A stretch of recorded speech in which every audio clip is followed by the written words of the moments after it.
Good Time Podcast. Yeah. It's a damn good time podcast. Say what? Love it. Ladies and gentlemen, welcome to the show. I'm Steve Schaefer. I'm Cody Adams. I'm Scott Paris. And this is a damn good time podcast. Happy birthday to me. Happy birthday, Cody. Yes. Hit him with it. And oh my God, it's like we fucking planned that. Sometimes we'll have to cue out of the music. But whenever it just happens like that, it's magic. And I bring it up every time. I know, and I told you need to make it just a natural thing, like we planned it, but we just nail it every time. I wrote it that way. Yeah. So first off, we got a new guy in the studio here. Hell yeah. He is the amazing, the one and only. He's the frontrunner guitar of Imaginary Cookies. He's been featured in Hey Monet, in the Tin Band, in Phase. He's got a solo project. You'll find him as Scott Paris on all your listening apps. He's a podcaster and now an author of the new book, A Guitar Called Harry V and the Cover Band Conundrum. Give it up for Scott Paris. Hey, everybody. Thank you for having me. We really need an applause button for this because Two's all you need. Yeah, Two's all you need. we got a guy in the studio with us. Oh, This is yeah. fucking cool, man. It's nice to be on this side of. It's cool to see this side of the camera. Yeah, Yeah, oh yeah. I walked in. I was like, I know this room. And we went in the bar. I was like, wait, I know this room. So that was cool. And then we also have a whole lot going on in this episode because it's also Cody's 40th birthday. I just turned 40. Cody motherfucking Adams made it to 40. Your post on Facebook brought a little tear to my eye. Not gonna lie, that was beautiful. That was beautiful. And Steph goes, my wife, Steph goes, God damn it, Steve wins every time. Well, Did you look at her and say, where was your sentimental post for me today? She had a beautiful one about me being a great father and yada, yada, yada. But Steve's just he's hilarious. got beautiful kids. That's awesome. And so if you haven't seen it, you're holding a weapon. You know? Yes. Don't want to say any weird flag words. A toy weapon. thing. And then I put a big sticker of a remote or a video game controller over it to kind of, but you can actually see it's. But I didn't want to get a flag for having a weapon in a post or whatever. But I thought it was fucking hilarious. It was hilarious. It was good. I loved it. So thank you. And then that being said, with Scott Paris here on the show with us, Oh yeah. we've got a little surprise for you. Oh, yeah. Uh-oh. Hold on. Let me see if my cord will stretch. I didn't plan that part of it. Actually, I didn't plan that part of it. Yeah. Oh no. Okay. You might know this one. Steve, Okay. sing along if you've heard this. Have you heard this one? I may or may not have. Happy birthday to you. Happy birthday to you. Happy birthday, dear Cody M.F. Adams. Yeah. Happy birthday to you. Beautiful. Thank you. I feel like you guys rehearsed the shit out of it. We practiced. He said, let's sing Happy Birthday. I said, can we do it like Marilyn Monroe? He says, we have to. Fuck yeah, we have 100%. to. We have Well, I thought I had a blonde wig in the Halloween tote, The pull out. and I couldn't. I don't anymore. I had one too for different reasons, but I couldn't. That's beautiful, gentlemen. Thank you. Thank you. Thank You're you. welcome, man. Happy fucking birthday, dude. I know. It's Did you ever think you'd see 40? I figured I'd get there at least, Yeah. 50, 60. Oh man, those are different. Those are a marks, gamble. but- Yeah. It's a gamble. Those are gambling dice, but Well, I always like to make a joke because I always say, I never plan on living this long. I don't know what the fuck I'm doing. Hey, do you have a 401k? I guess when I was 35, I started it. I didn't even know that was a fucking thing. I know. I was having this conversation with somebody. It's like, and you're like, do you feel 40? I'm like, no, I think I'm still 25. We're all still 25. I said, things hurt. Yeah. I just said that to that kid that's 22 with us. Yeah. And I said, I said, what you don't understand is, because he talked about getting a tattoo. He's going to Ink at the Clink, or what do they call it now, incarceration. Yeah. And I said, I've been there a couple times. I said, you got tattoos? He says, no, I'm scared to get something because I don't know what I'll like, in the long run. And I Yeah. said, just get it. I said, when I was you, I thought the same thing, which is why I don't have any. I said, now I'm twice your age. I like the same stuff. Yeah. Right. And 20 years from now, I'll probably still like that. I said, Right. You're already fully baked. You're a person. Like, you're already in there. All that changes is your body hurts more. Yeah. I said, in my head, you and me are the same age. It's just I can prove that I'm not. Right. But otherwise, our mentality is the same. And do it now when you Get the heal better. tattoo. Yeah, get the tattoo. Waste your money. Right. When you're 40, it's not as easy. When you're 60, Real probably quick, not. speaking of tattoos, and I know we got a lot to talk about, but Yep. I just saw that the liquid nitrogen tattoos where they like cold put it like basically a stamp, like a cattle prod, and this is where it came from. Okay. Because they do this to cows. They put it in liquid nitrogen and then bam, right on your skin. So you Okay. get branded basically. You're branding in liquid Yeah. nitrogen, but instead of heating it up, you do it cold because then it doesn't hurt as bad. I'm sure afterwards it hurts like hell because you just froze your skin, and then the scarring looks a little hideous. But at first, it's like this bright white tattoo. It's pretty wild. But yeah, liquid nitrogen tattooing. Oh, that's probably more of that one right there. Yeah. So does it end up red like that?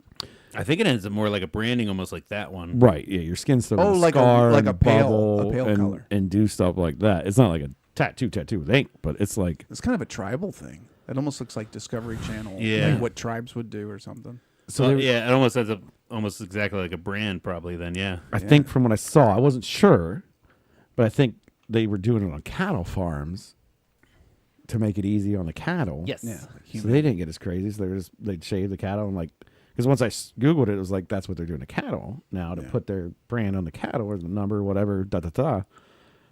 And then people started doing it, of course. Of course. Hit me with that shit. Is that legal? Can I do that? Yeah. I'm 12 beers deep. Hit me with that cold. Sign me up. And I think even with the cattle and the horses and stuff, like when it heals, their fur grows back white. Yeah. it's- Oh, yeah. Look at that top one. Yeah. Top. So it doesn't even like Okay. Right. Yeah. that so- one.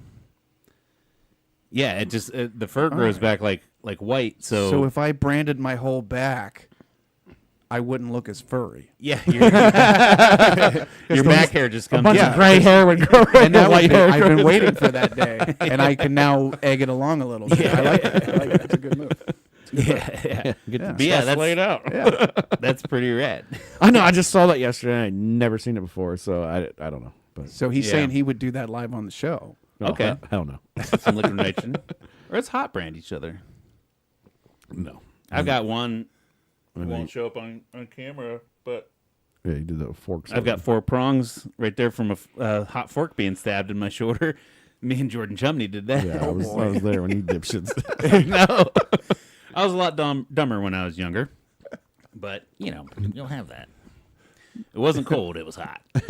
Real hot. Yeah, but so being that we have a guest on the show, we're promoting his new book, and I did actually do some structure to this show. That's awesome. I got a couple questions for it. We don't really do No, that. you don't have to do that. I know, but I felt like We I had should, to. but we don't. No.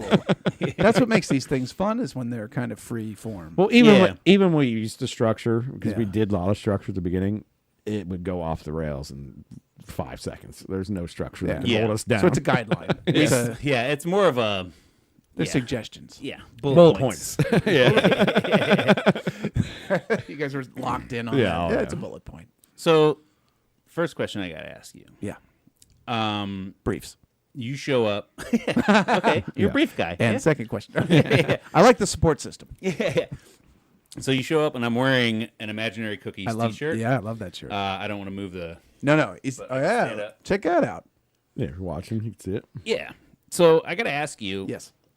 It's always kind of been a concert faux pas thing for you to wear the band's T-shirt of the band you're going to see.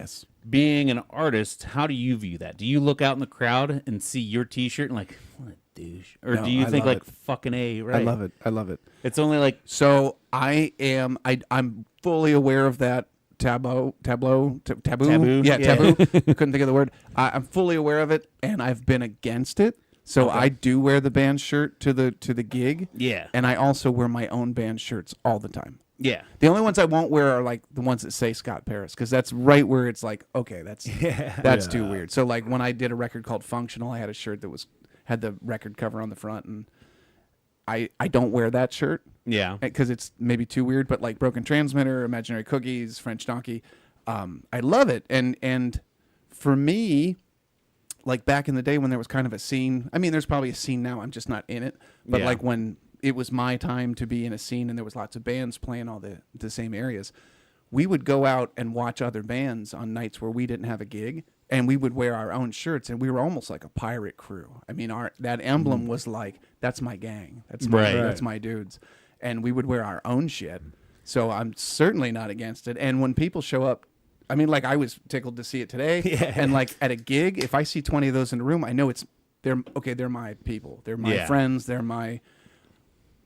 For an anxiety level as a performer, it goes way down if I already know you like me, we're cool. You got a bunch of support. I don't have to win you over as hard because you know what we do, and you chose to come back, and at some point you bought a T-shirt. So even if I don't recognize the face, it's really cool. Hey, thank you. No, really, no, it's wonderful. It's really Thanks for cool to see a supporting the room gig, and go, okay, this is going to be a fun one because they know what we do. So now we can do it a little harder because I don't have to worry about pissing somebody off. Right. Yeah. Or, you play for a room of strangers, and you get that a lot when you're doing restaurants or like casinos or like a room that it's totally random people. They didn't come to see you.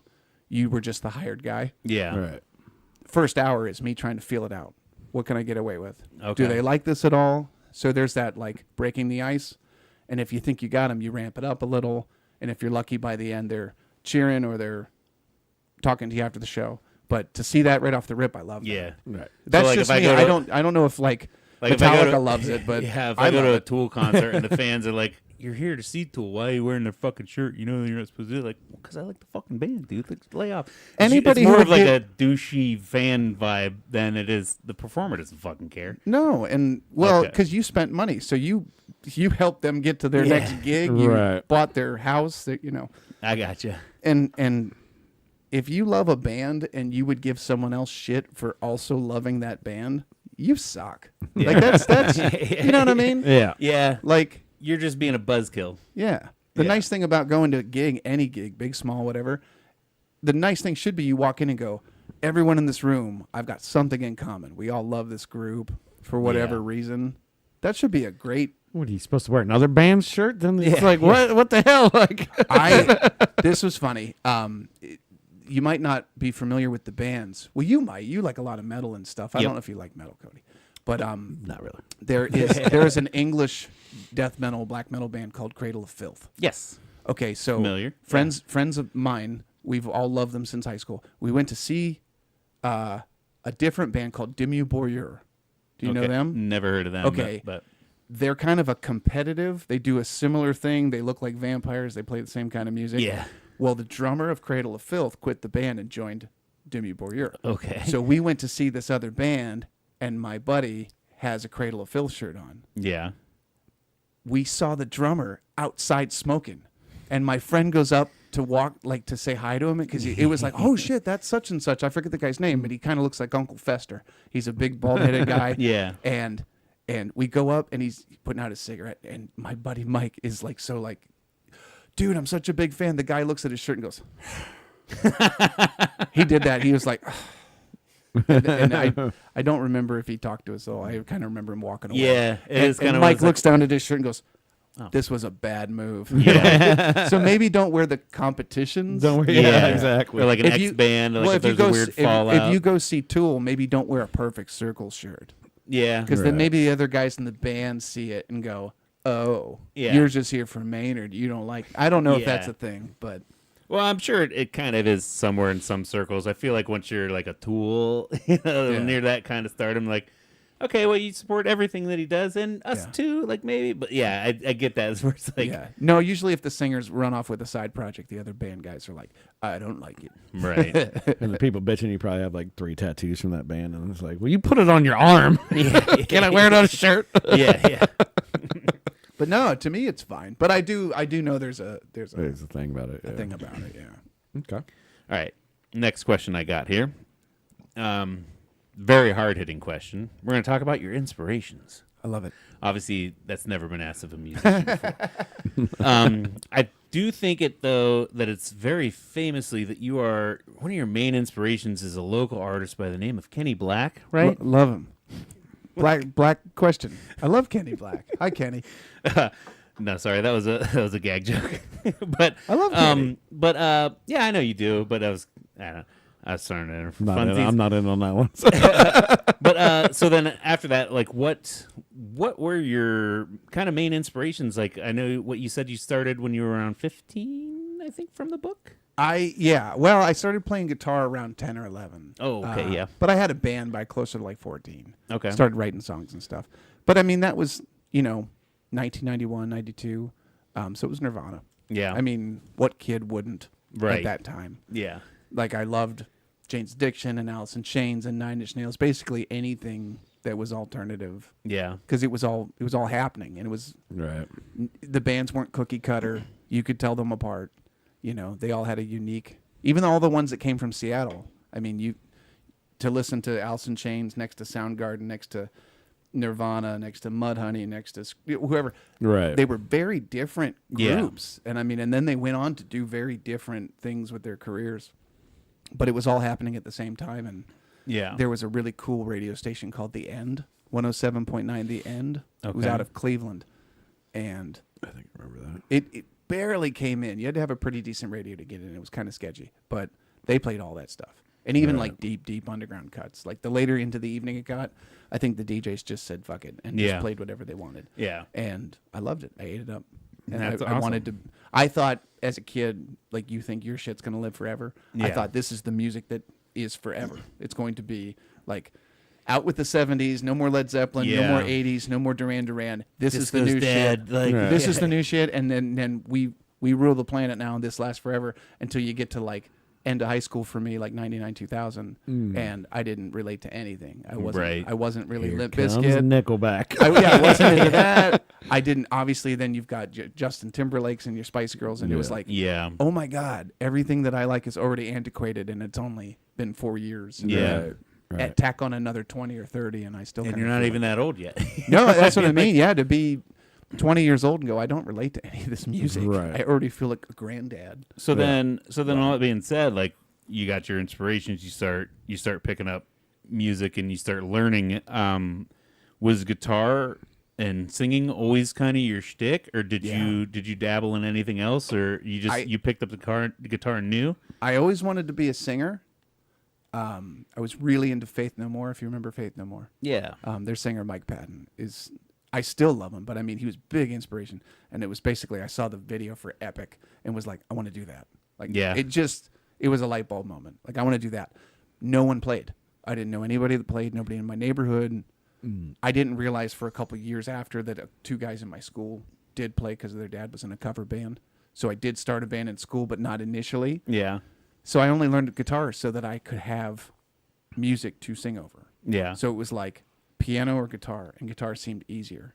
Because there again, Nirvana came out, and I went, oh, you can sing and play guitar, and that guy doesn't look like he's trying very hard. Right. And that's not like a diss to Kurt. It was how casual. It was how casual. Right. But a piano player looks like he's just Going going to work. for it. And I'm like, there's so many buttons and keys, and like, I don't think I have the brain for that.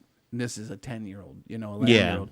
But this looks pretty easy. Yeah. So it was guitar, and then once I got okay at it, I never looked back. I can play the piano a little, I can play the bass, I can play the drums, but I only learned them enough to get ideas out and like record them. Gotcha. And then I gave them to better players and said, here's an idea. I wrote this whole thing, I played everything on it. Obviously it's not great. Yeah. The guitar and the vocals are cool. The drums are sketchy. Everything else is sketchy. But you can hear where I'm going. Right. And that's how I build all the bands. Because that was actually going to be my next question: is did you ever actually then learn other instruments? Because if you don't know, we work together in our day jobs, and music will be on, and I just see you banging like a drum beat out on your bench, and it's like nail spot on, like you hitting everything, and it's like, okay, this motherfucker can play the drums too. Apparently, Like, like, how many instruments can you play? yeah. I So dabble. yeah, so I always wondered that. But you do piano, drums, bass, guitar, sing. I've tried other things. Like I bought a violin and tried to mess around with it. Not great. It Yeah. never really. Any of the bowed instruments didn't really I catch gotcha. on. But Any woodwinds, like a little saxophone or no, because I couldn't afford them. Like you got to buy the instrument to be able to screw around with it. Yeah. And I just That's what I was going to ask you. Did your parents kind of push you into the No. musical thing? Do they have any musical no. Actually, talent? it's a little bit. There's a little bit of it in the book. My dad played guitar in kind of a high school cover band kind of thing. Whatever you would have done in the late 70s, or Sure. I guess mid 70s. Wore his hair a bit shaggy, wanted to play guitar in a band, like stuff I didn't know, because I mean, by the time I'm a kid, and I didn't know him then. It was before Right. I was born, and I always knew him to be pretty clean cut. He had a job at a factory and whatever. Never really, wanted me to do that too, but I didn't know it was because he already tried it. Yeah, and maybe sure. it didn't work out super great. But it was his guitar that I'd found in a case, like hidden, like under a couch or in a closet or something. No shit. So there was a guitar in the house, but he never played it really, and my mom didn't really play anything. They enjoyed music, but nobody right. said you're going to take lessons. You need to whatever. Were they excited for you when you started doing it, though? Were they like, oh, okay? Or Well, like I was said- kind of like, well, don't, you might be careful. Yes and no. Yes and no. My mom always supported it. My dad, I think he was weary that, like the more I was like, this is what I'm going to do with my whole life.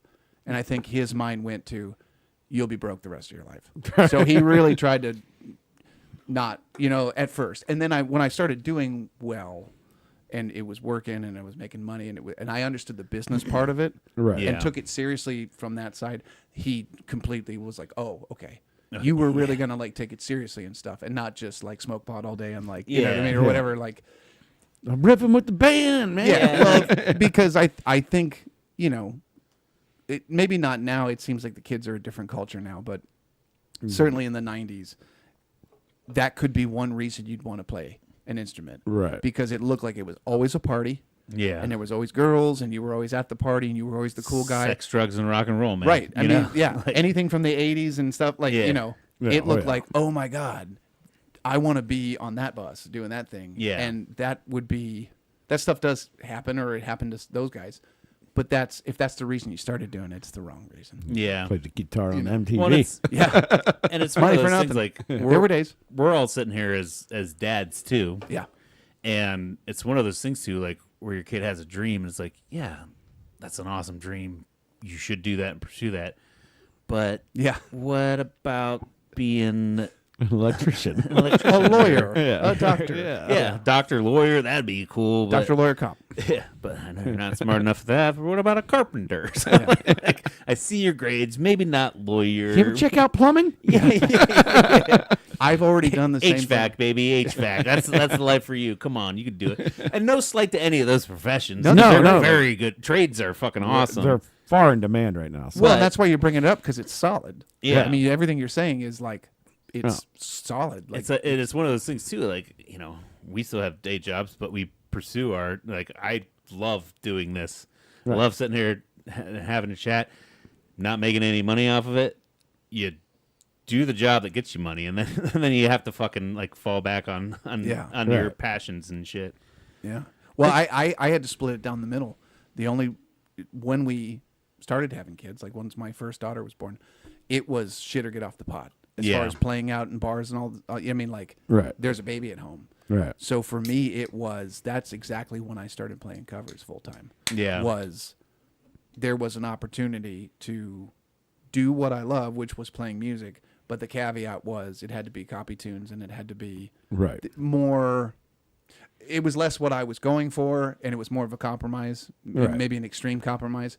But I did that for 15 years. So 15 years, my job was playing music, and it was a proper job. I mean, I don't even remember what it is now, but it was enough thousands a year that it was a proper. Yeah. Livable. And so maybe Yeah. like maybe almost kind of touch on that, because like being a solo artist, creating original things, it's more of a I don't know. I mean, maybe correct me if I'm wrong. I may be speaking out of turn, but it's kind of more of a hit and miss, Yeah. depending on who sees it, how it gets discovered, how big it gets. Yeah, a lot of luck. But you can go grind and be the cover band and make a living easy. You did, yeah. So all day, I was home, warming up the milk bottles or taking the kids to the park and pushing them on the swings and that was like I got to do that. Right. Like Awesome, not many yeah. people can get to do that, and Yeah. all I had to do to get to be with my kids all day was in the evening, 4 nights a week, I was at a restaurant or a bar or a winery or a casino or whatever, stuck in a corner, singing copy tunes, hoping people liked it. Right. And it, sneaking my songs in every once in a while. But I mean, it's like being a server or bartender. You make a couple $100 a night. Yeah. Sometimes you meet nice people. Sometimes you have a terrible time. I mean, it's really a lot of either. It's whoever's in the room. Right. And again, if I see shirts in the room, again, it's going, oh, good. I don't have to fight so hard tonight. But there are so many other nights where you're like, I don't think they like it. Yeah. Can I get to 12 o'clock? If I can make it to 12 o'clock, they hand me my check, I can go home and go to bed. Yeah. And then in the morning, I'm taking the kids out for waffles, and then we're going to the park. And Right. Yeah. 100%. But 100%. it was, I feel like I got away with something, you know what I mean? Just Yeah. in that. So it wasn't rock stardom, but it was pretty cool for a while. Yeah, and I almost kind of relate to that in a different way, where like as a culinary artist, that's what I went to school for. I was a chef. I made more money working corporate gigs where I cooked their food, whereas whenever I do my own shit, it wasn't as fruitful. Right. So it's weird. Like you got to kind of do what makes the fucking money sometimes. Play the hits. You got to play the hits. You got to play the hits. But I will say, the one and only time I saw you, apologize. Busy man, especially with 2 3-year-olds. But I understood. when I saw you, when you're putting your own twists Yeah. on those copies, Thank you. that Yeah. was awesome. Like you have an amazing way to put a twist on songs. That was just like I remember looking at him and looking at our buddy, and we're like, "Oh, this is awesome!" Like that was like I was like, "This is worth it too." Your shit's great too, by the way. No, But, thank you. No, but I appreciate yeah, that. that twist you were putting on stuff was also you had people roaring in that place. So No, I got real lucky. And Yeah. and getting to twist things around and make them Mm-hmm. more mine, I guess, or here's my take on something. Right. Because if the rule is, and we played this game from the beginning, trying to get in the cover thing, because I seen so many, even the guys in the cookies, we had seen so many cover acts that were just cheesy. And I mean, Right. just the bad, like Yeah. cover band used to be a bad word in my group of friends. Like, well, I'll just join a fucking cover band, and that was like the lowest, like Right. the sellout. But then we thought, well, what do we hate about them? Okay, they dress up in goofy costumes, which can actually work if you're doing the right thing. Yeah. Right. But it's like, Not like you've ever done that. no, I do it all the time I now. know, yeah. But I laugh at it. Yeah. If you're serious, Yeah. like one of our buddies was in a Motley Crue tribute, and they dressed exactly like them. Yeah. And it's like they're calling each other by those guys' names on stage. I'm like, Yeah. I can't do that. Right. I just or hey, I'll give you $1,000 if you go out and play with this country band. Well, I don't like country music that well, so for me, that's like, it's gonna feel so gross Yeah. to me because I'm doing Right. something so far out of what I love. But if I can take songs that I do really like, that are certified hits that I know Right. and I can present them as if I wrote them. Like Yeah. here's maybe what I would have done. Yeah. But I'm going to play it well enough that you still recognize it. Then I feel like there's the artistry, maybe. Yeah. Right. If I- I can I- sneak 100%. my DNA into enough of those songs, I don't feel gross going to bed that I just had made a pocket full of money off of Prince and Foo Fighters and Yeah. Sheryl Crow and Yeah. because that should be their money. They wrote the songs. So why did I get paid to sing their songs? And it almost- Unless I put a little bit of that me So, in yeah, it. that awesome, And I don't yeah. even know if that's a free pass. And I talk about that in the book, but that helped me get through the bitter pill of here's the only way you get to have a music career for Right. 15 years. And it You got to play someone else's. I'm kinda like, okay, makes where are the me- rules? Where's the boundaries? Right. What can I play with this a little bit? Yeah. Yeah. It kind of makes me think of a Wayne's World reference whenever they're going, I think it was called like the gas house. They're going and trying to watch that chick. Tia Carrere? Tia Yeah. Carrere, trying to watch her band. And they're like, who's on first? Who's on right now? And they're like, the shitty Beatles. And like, are they any good? no, they suck. Like, Right. Yeah. Yes. like Exactly. that was their gimmick, was probably playing, I would imagine, Beatles covers or something. Yeah. Like, but yeah, you didn't want to be the gimmick cover band, but No. like you still put your own spin on enough to where it fucking makes sense and it rocks and it's awesome. You know, I mean, even with the cookies, the only rule I've is. seen you guys twice and I fucking love it. Thank you. Well, I say we're in T County, right? We used to do really well in T County. Yeah. Like Yeah. other than just Breitenbach, people used to like it pretty well out here. You guys But- doing the Danland Fest again this year? Yep, May 3rd, whatever that Saturday is. I want to say May 3rd. We need to make a trip. Yeah. Okay. We need sure. to go. I was there last year and it was a fucking fantastic time. It should be. They give us so much freedom to just be ourselves, and that's another thing too. Is the longer you stay in the game, or as far as like playing around, you really get to weed out the people that don't get it, as far as club owners and festival runners and things like that. Right. And we called the band Imaginary Cookies. We did that on purpose because it's goofy. And we learned that from a lot of bands that would play Put-in-Bay, like Lieutenant Dan's New Legs. And, Yeah. there was some other ones, Killer Flamingos. And there's some other bands with these goofy names. And we thought, if our name's goofy, all the kind of, I don't want to say biker bar and I don't want to say hick bar, but like there's certain places that we won't fit. Sure. So let's make Yeah. it to a right off the rip, they know they don't want us. And if Right. if we go to Billy's Backyard, Harley Davidson, nothing wrong with that, but Right. we don't fit there. We don't Well, play Leonard And Skinner. you're not playing that music. Right. So if we're just the Scott Paris Trio or some kind of bland name that other people they use them, you don't know what we do, and everybody's going to ask us to play, and it's going to be the wrong fit a lot of times. Right. Right. Imaginary Cookies only tend to get offers from places who already kind of get it. They Right. already kind of get, oh, I bet you're pretty fun. The only other thing that gets misconstrued is there has been a couple people thinking we were like a kids band, like for kids, like Imaginary Cookie Fun Time, like a like a Disney thing or something. Yeah. And I don't mind telling them, oh no, I'm sorry, we're for adults. Like this is a little more like dad's Yeah. party and not the kids party. But I don't mind telling that. It's we've ended up in bars and people are going, oh, Blaze Skinner. I'm going, really? We just did a Cranberries song, and before that we did it. Like really? But so that was the rule. It's got to be fun. Like we don't even care what songs we play. Like Right. it's got to be somewhat popular so people know it, but that's the only rule. 70s, 80s, 90s, something brand new.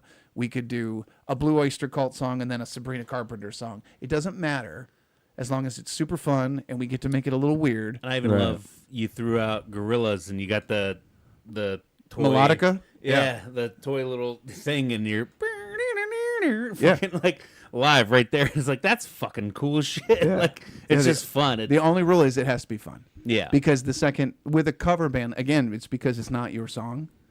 The second you take yourself too seriously and act like you really are as cool as the artist you're Right. covering, you've ruined any integrity chance that you had with it, I think. Yeah. Now, if it's your song, if we were playing a night of our own songs, or if I went to see someone else and they were really moody and they were in it, okay, cool. But you made this, so this is how you want to show me your song. I can, even if I don't like Yeah. it, I can get, okay, this is what you're showing me.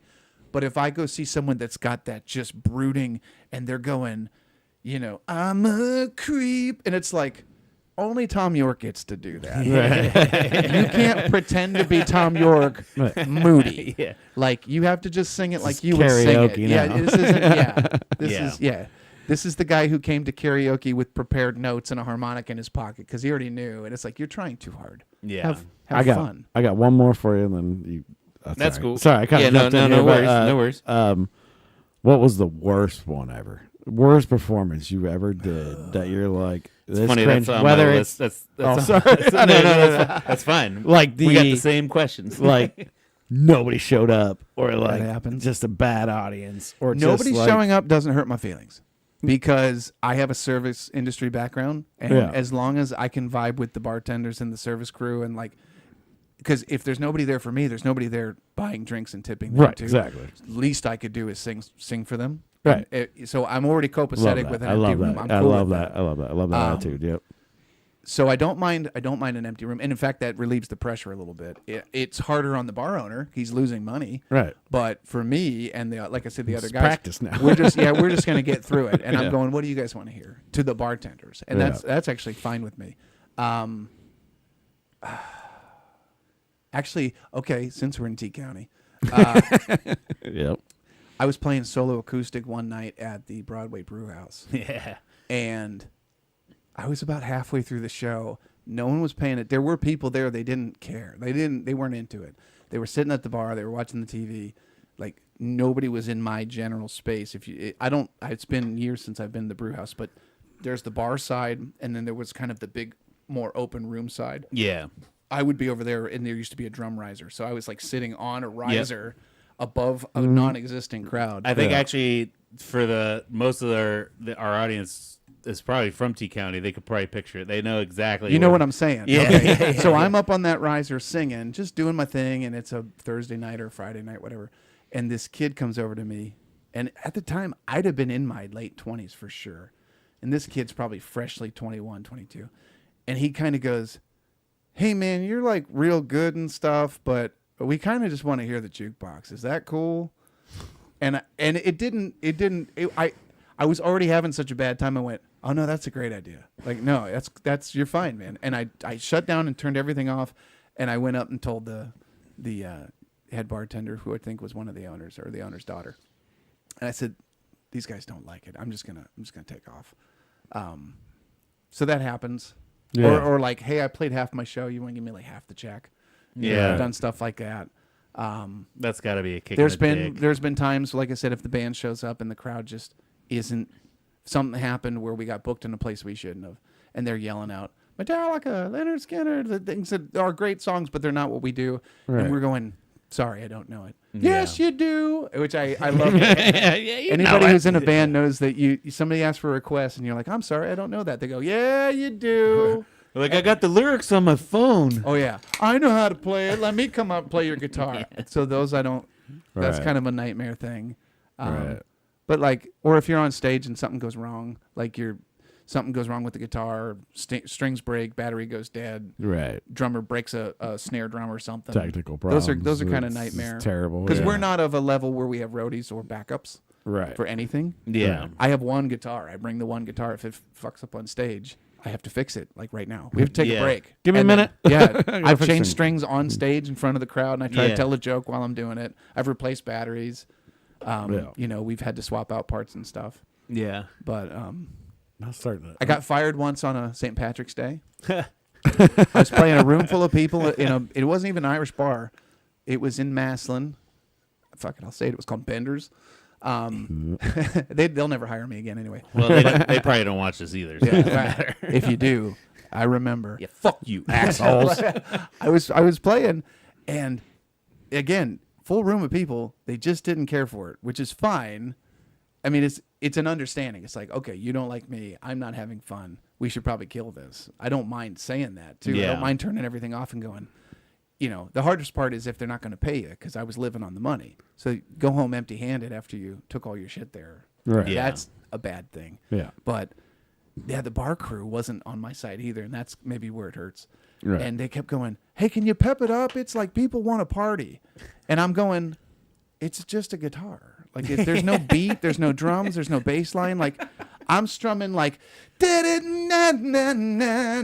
like just like it, that's all I can do. Right. Yes, Right. so that's all you get with one guy. Yeah. And I'm going.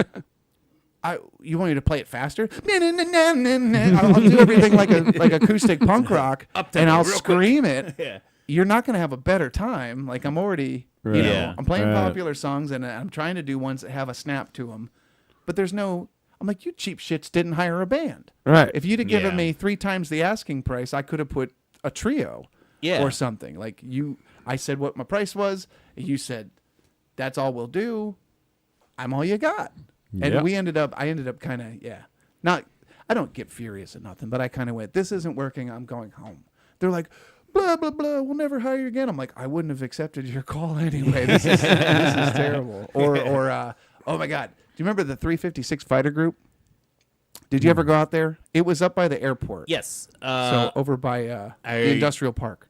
I ate lunch there once way back when I was in Oilfield and shit. I but think it's a like country bar now. I Yeah, think it was it's- like a restaurant right there by the airport, and like Yeah. you could see It used the to have runways like and shit. and it used to they call it 356 Fighter Group, and it used to have a couple model fighter planes, retired ones. Yeah, sitting yeah, out yeah, front. yeah, yeah, yeah. And now okay, it's I yeah. think it's not boot scoop, but it's some kind of Something like they that. Texas turned belt it- buckle. It's yeah. something, whatever it's called. Yeah.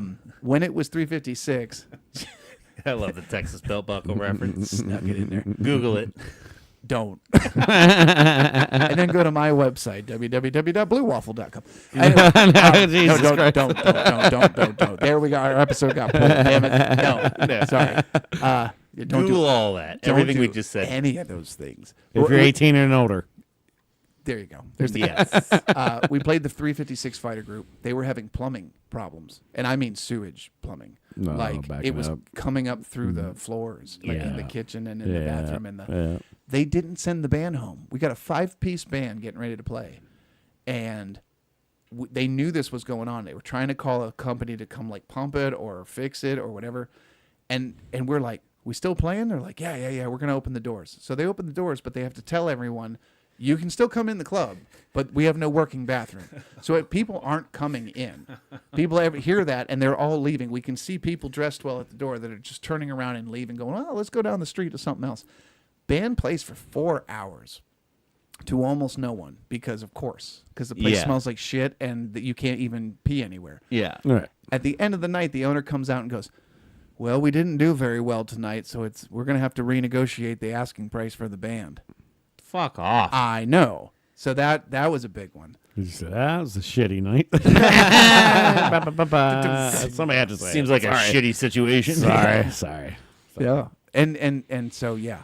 Were they Yeah. able to weasel their way out of that, or you're like, no? We it's- don't have binding contracts usually. Oh. We just, I mean, it's old school. It's usually like an Handshake email, a or- handshake, yeah. a word of phone mouth call. handshake. Yeah.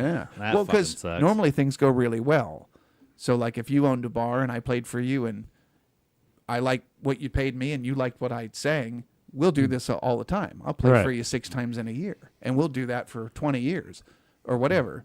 And you do that with enough people, and then you got a career out of it. Yeah. You're playing every night of the Right. week, and you're not don't- oversaturating any one place. You're bouncing around like I did. Get enough people that like you. You can throw the tip Yeah. jar out there, and you're gonna so make money on normally, that too. yeah, normally there's no need for a contract because you're already working with people you're very cool with. Like Right. things Yeah. are going great, and Right. you're not being ruckus for them, and they're not being dicks to you, and everything's great.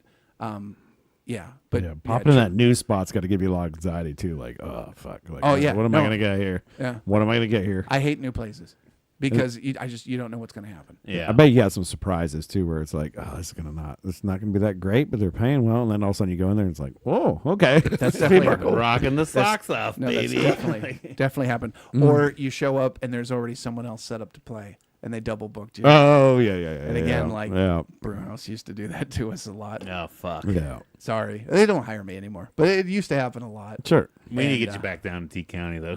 I would do it. I'm trying to think who I really do like around here.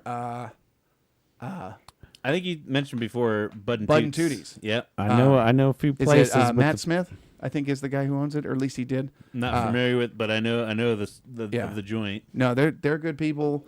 I know it's not open anymore, but Back Alley was really cool, which was I think Danny's before that. I think it's called something different right I'm now. sure it is. I've been out of the game down here for a while. Yeah. There was a lot of great places. I know a opening few new- places. They're opening a new spot right down the road called Pilot Brewery. That's going to be an offshoot of Lockport from Bolivar. Oh, I love Lockport. Yeah. Yeah. Yeah. They're The less than a mile. Marburgers? Yeah. Yeah. Yeah. Yep. Less than a mile down the road. Right Awesome. there. It used to be called 5 Barrel Bullet Brewing. I used to play for him, Yeah. and I liked him. I mean, I liked it. Yeah. Marburgers are taking over that spot. I like it. Lockport. Well, they've already got that back patio with the little covered stage. Yeah. there. Beautiful. So I want you to yeah. come play there so I can I just like would. walk there. I already know how to get there. And then you know where you can crash. Yeah. After party's here. That's a deal. Now we've been slowly honing in on actually where Steve lives with every podcast. You just made it within a 2-mile range, buddy.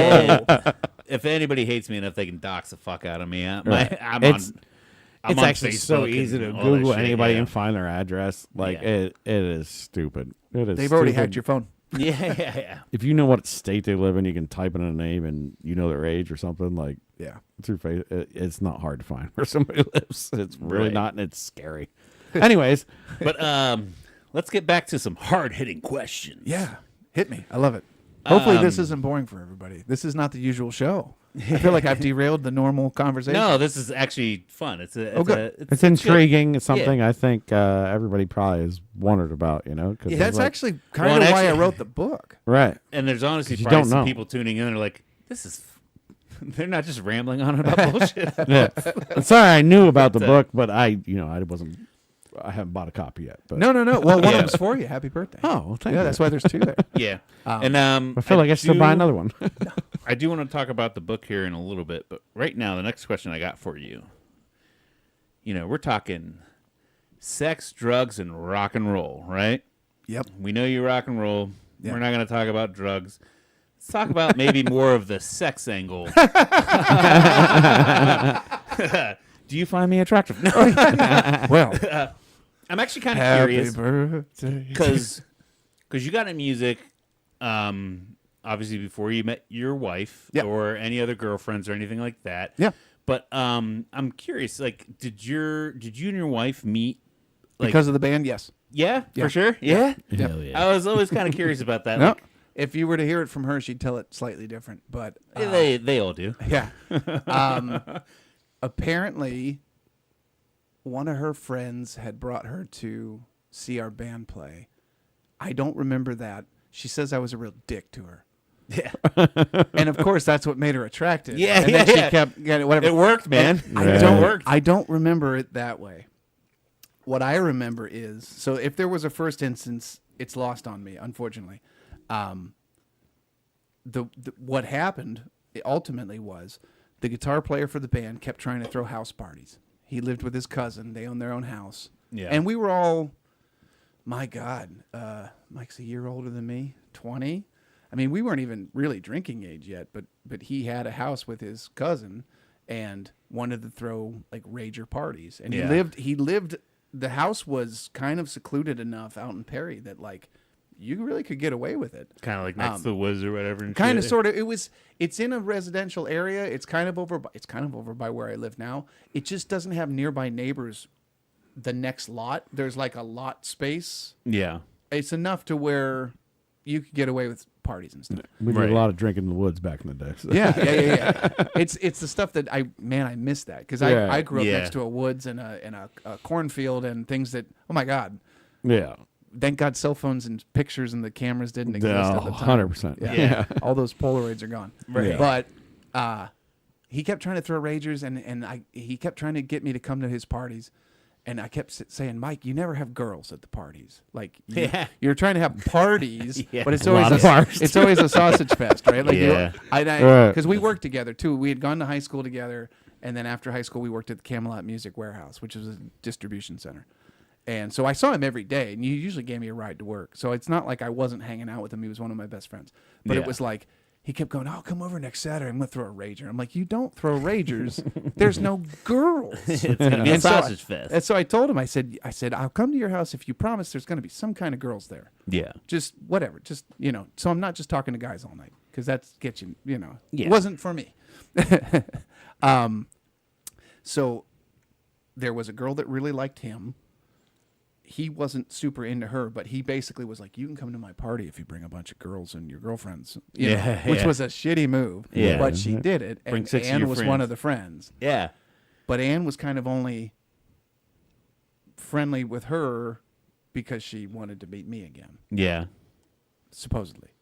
So she comes to this party, and they're like the two girls there. And the it's other just girl's two. very, very nice. There's nothing wrong with her. She wasn't ugly or nothing. It's just, she liked the guitar player liked Anne. Yeah. So it was bro code. So literally, and this is so antiquated that I'm gonna get like canceled for this, but like my buddy called dibs. He's like, "Dibs on that one," and I went, "Okay, cool," but not like, you know what I mean. Right. But back Yeah. then, that just meant you weren't going to also try to talk to the same person. You're It not wasn't- you're not actively trying. It wasn't like an ownership thing. It wasn't like, "Oh, she's mine." It was Right. like, step back and let me try Oh yeah, no, I get that. and see if it works or whatever. So I was like, yeah, cool. So I didn't talk to her most of the night. I mean, I did casually, but Yeah. Hey, hi, nice to meet you. yeah, What's going yeah. on? Mike was But totally you didn't striking throw out. you didn't throw the charm. No, I no, not full swagger, not full. How you do it? yeah. You didn't Joey or anything. No, actually, Probably- she probably wouldn't have. I might not be married now. Yeah, it would actually. probably worked better because you're like, nah. Maybe it was that whole if thing. you would have tried, Yeah, maybe it's Yeah. that whole it thing. might have fucked up. Yeah, but no, we were drinking. Like, I don't know if you avoid. Well, no, we're drinking now. Yeah. We're drinking Jägermeister. Yeah. Sure. Because like we were in a metal band and we wanted to be like Metallica and Pantera. So we Yeah. were drinking Jägermeister.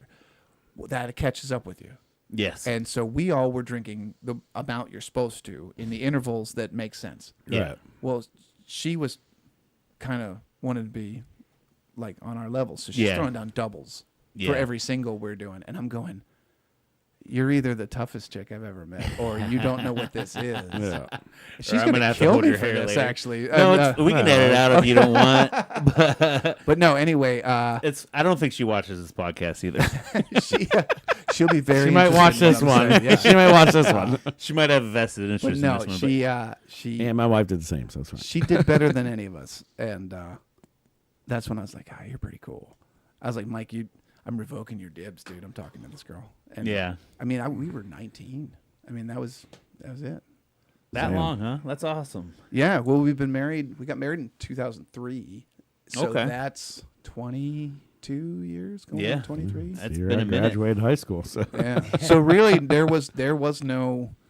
I wish I could give you stories of like years of debauchery, but there wasn't any. I mean, I was Well- kind of right out of high school, and then I met Ann, and, Yeah, and here that's we good. are. Yeah. So Well, no, it was kind of just wondering, like, do you think maybe your musician kind of status kind of intrigued? You know, I was hope kind so. of. I mean, I think that's what got your wife, right? Well, I mean, she knew you were probably creative. But I tell you what, I can definitely say if I wasn't in a band, I don't know that I would have met her, because she lived in Massillon and went to Washington High School, and I lived in Plain Local, and I went to Glen Oak.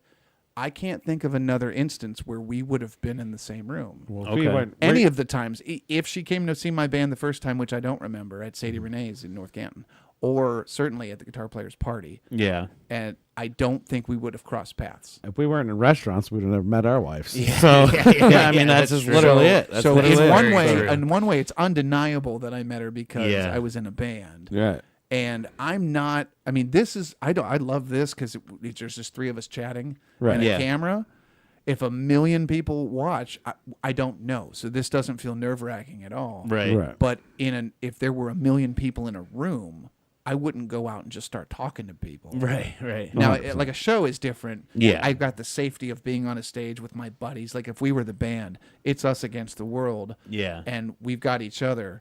And so fuck them if they don't like it. We start Yeah. playing. Right. Yeah. So that's why I feel good with the band. But I don't usually go to big crowded places and feel great about it. Right. So Same, I same. don't. I I don't want- certainly I don't want no wouldn't part have of met that. her, and I don't know that I would have met a lot of other people because Right. I wasn't actively going to big. Hey, how's it going? My name is Scott. It's very nice to meet Yeah. you. I'm in marketing. Like, if I did anything other than music, I don't know Yeah. if I would have met half the people that I did, Right. because getting to be in a band and getting to be on stage made me. It puts a light on you. Yeah. And it makes you kind of cool enough that people do kind of come up and talk to you. Yeah. And that is how I've met You kinda most of become my the- friends. Yeah. and You most of become my the center of attention. yeah. you All know? my best friends are also musicians. I met them because we played in bands, Yeah. or we saw each other's bands. Right. And then all my other good friends are people that saw me by accident, kept coming to see me, and then I just recognized, oh, you keep coming. You must like the show. It's nice to meet you. And they become friends, like really great lifelong friends. Sure. And it started as an accident because they saw me at a club and went, hey, this guy's all right. Let's keep watching him. Yeah. You follow him around. So Yeah. yeah, if I'd have went down a different career path, I think I'd have a smaller friends group for sure, but it would be a very, very different lifestyle. Yeah. Very, very Yeah. different. Because I'm not outgoing enough to have met that many people. Right. Yeah. You right. know, I've Yeah. got friends in other states that wouldn't have happened. Right. You know, Yeah. like I mean, you travel for work. There's people that maybe you meet where you're going, and if you see them enough times, not everybody, but some people will be like, hey, it's you. Right. Right. You know, hey, we're in town 3 days. Maybe we can get a beer. Or like, I don't know if that Yeah. happens, but it could happen. It could, yeah. Well, that I'm getting there more where I sit. I my mom told me not to talk to strangers, and I've taken that to heart most of my life. It's a safe. God bless her. It's a safe. It's a safe. So I have a It's a lot of safe anxiety around strangers, but the more I go visit these places and the more I see the same customers all the time, it's like, all right, yeah, I get more friendly with them, and it's like, let's go, let me buy you dinner. And I'm like, actually, we'll put it on Hanko. I'll put it on a place that I work. I'll buy you dinner or something, and then it gets cool and shit. But yeah, no, I'm more of one of those people, like, I don't like to talk to strangers. No, a I do whole the lot. same thing. Yeah, it freaks me out. Yeah. But you have charisma. You can do the thing. Like, Right. hey, Oh, guys, yeah. look at me. And it's so weird because I think anybody who's even dabbling in forms of entertainment, or certainly I think the service industry is like this too, to be a server and walk Yeah. up to a table and go and put on that character that you have to put It's on. your service industry face. Yeah. You know? But to be able to do that is a performance art to me as well. Yeah. And I call it whatever you want. The fact that doing this feels like, oh, I'd like to try that. So whatever that spark is, Right. that where you're like, whatever draws you to some version of that, where you'd like to make something and have people see it, and maybe even be a character unto yourself and be a little goofy or a little fun. Yeah.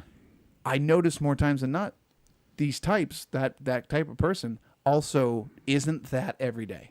No. Yeah. They don't walk around in the mall and go shake hands and go, hey, that's a great sweater you got on there. And it's like you walk around kind of hands in your pocket and you kind of just keep to yourself.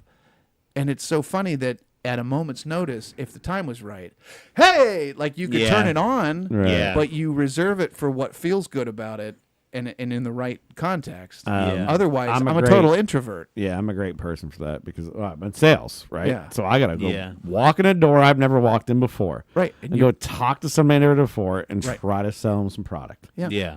And it's Hey, guess what? I'm your new best fucking friend right now. it's Guess what? the Yeah. scariest shit to me sometimes for no reason, and I'm Yeah. like, because most of the time I go in and walk in and talk to them, they're just a nice, normal person that wants to talk to you too. Right. They got no problem talking to you, but they also don't want to come up to you and talk to you. Sure. But everybody's afraid of that, like, oh, they're gonna be mad at me, or they're gonna hate me, or there's fear gonna of be weird. rejection. It's like Yeah. whatever it is. My wife is the most craziest saleswoman I've ever seen in my life. She has a whole different side of her that she just kicks on. It's like, Yeah. holy shit! Like she's everybody's best friend. Yeah. But that could be Immediately. is super approachable Immediately. in any circumstance. Yeah. Like if she walked through that door right now, she'd be like, "Oh, hey, Sky," and you guys are best friends now. Right. Yeah. You're like, like That's awesome. yeah. she just does just- that. You just love her. Everything about her is just like it's just glowing. It's just like oh, okay. Yeah. I don't. All right. Yes. I Well, like now stuff. you're probably not allowed to answer for sake of your own well-being, but No, I can. is there another side of that where she just doesn't want to see people to like recharge that social battery, or like is it always like that? Well, That's no, I'm- actually a good question because I find myself where Yeah, if I she's try too exhausted. hard and try to be that person, it's like, God, I just You got a need- time limit. There's a time limit, and Yeah. then you need some alone time. I need to get in my car and Yeah. drive for a half No, hour with 100%. no music, no Yeah. nothing, just silence and just reset. Like Yeah, it's a so, recharge. She for reads sure. books like a motherfucker. Nice. Like so, she's just like I just want to go in the bedroom and read my book. she's And got then- a new book to read. Yeah, exactly. She might like it. She will go lay down and read her book. Good. And I'll go kill 13-year-olds on a video game. In a video game. In In a video game. Sorry, I shouldn't use the word kill, but whatever. At a game. I will go beat up 13-year-olds at a video game because Yeah. that is my stress relief. Yeah. But After again, I talk to people all day. right. Then I can just go release stress and play a video game and get my mind off everything because then Yeah. your mind's only in the video game and then my mind can kind of just Yeah. chill out. Yeah.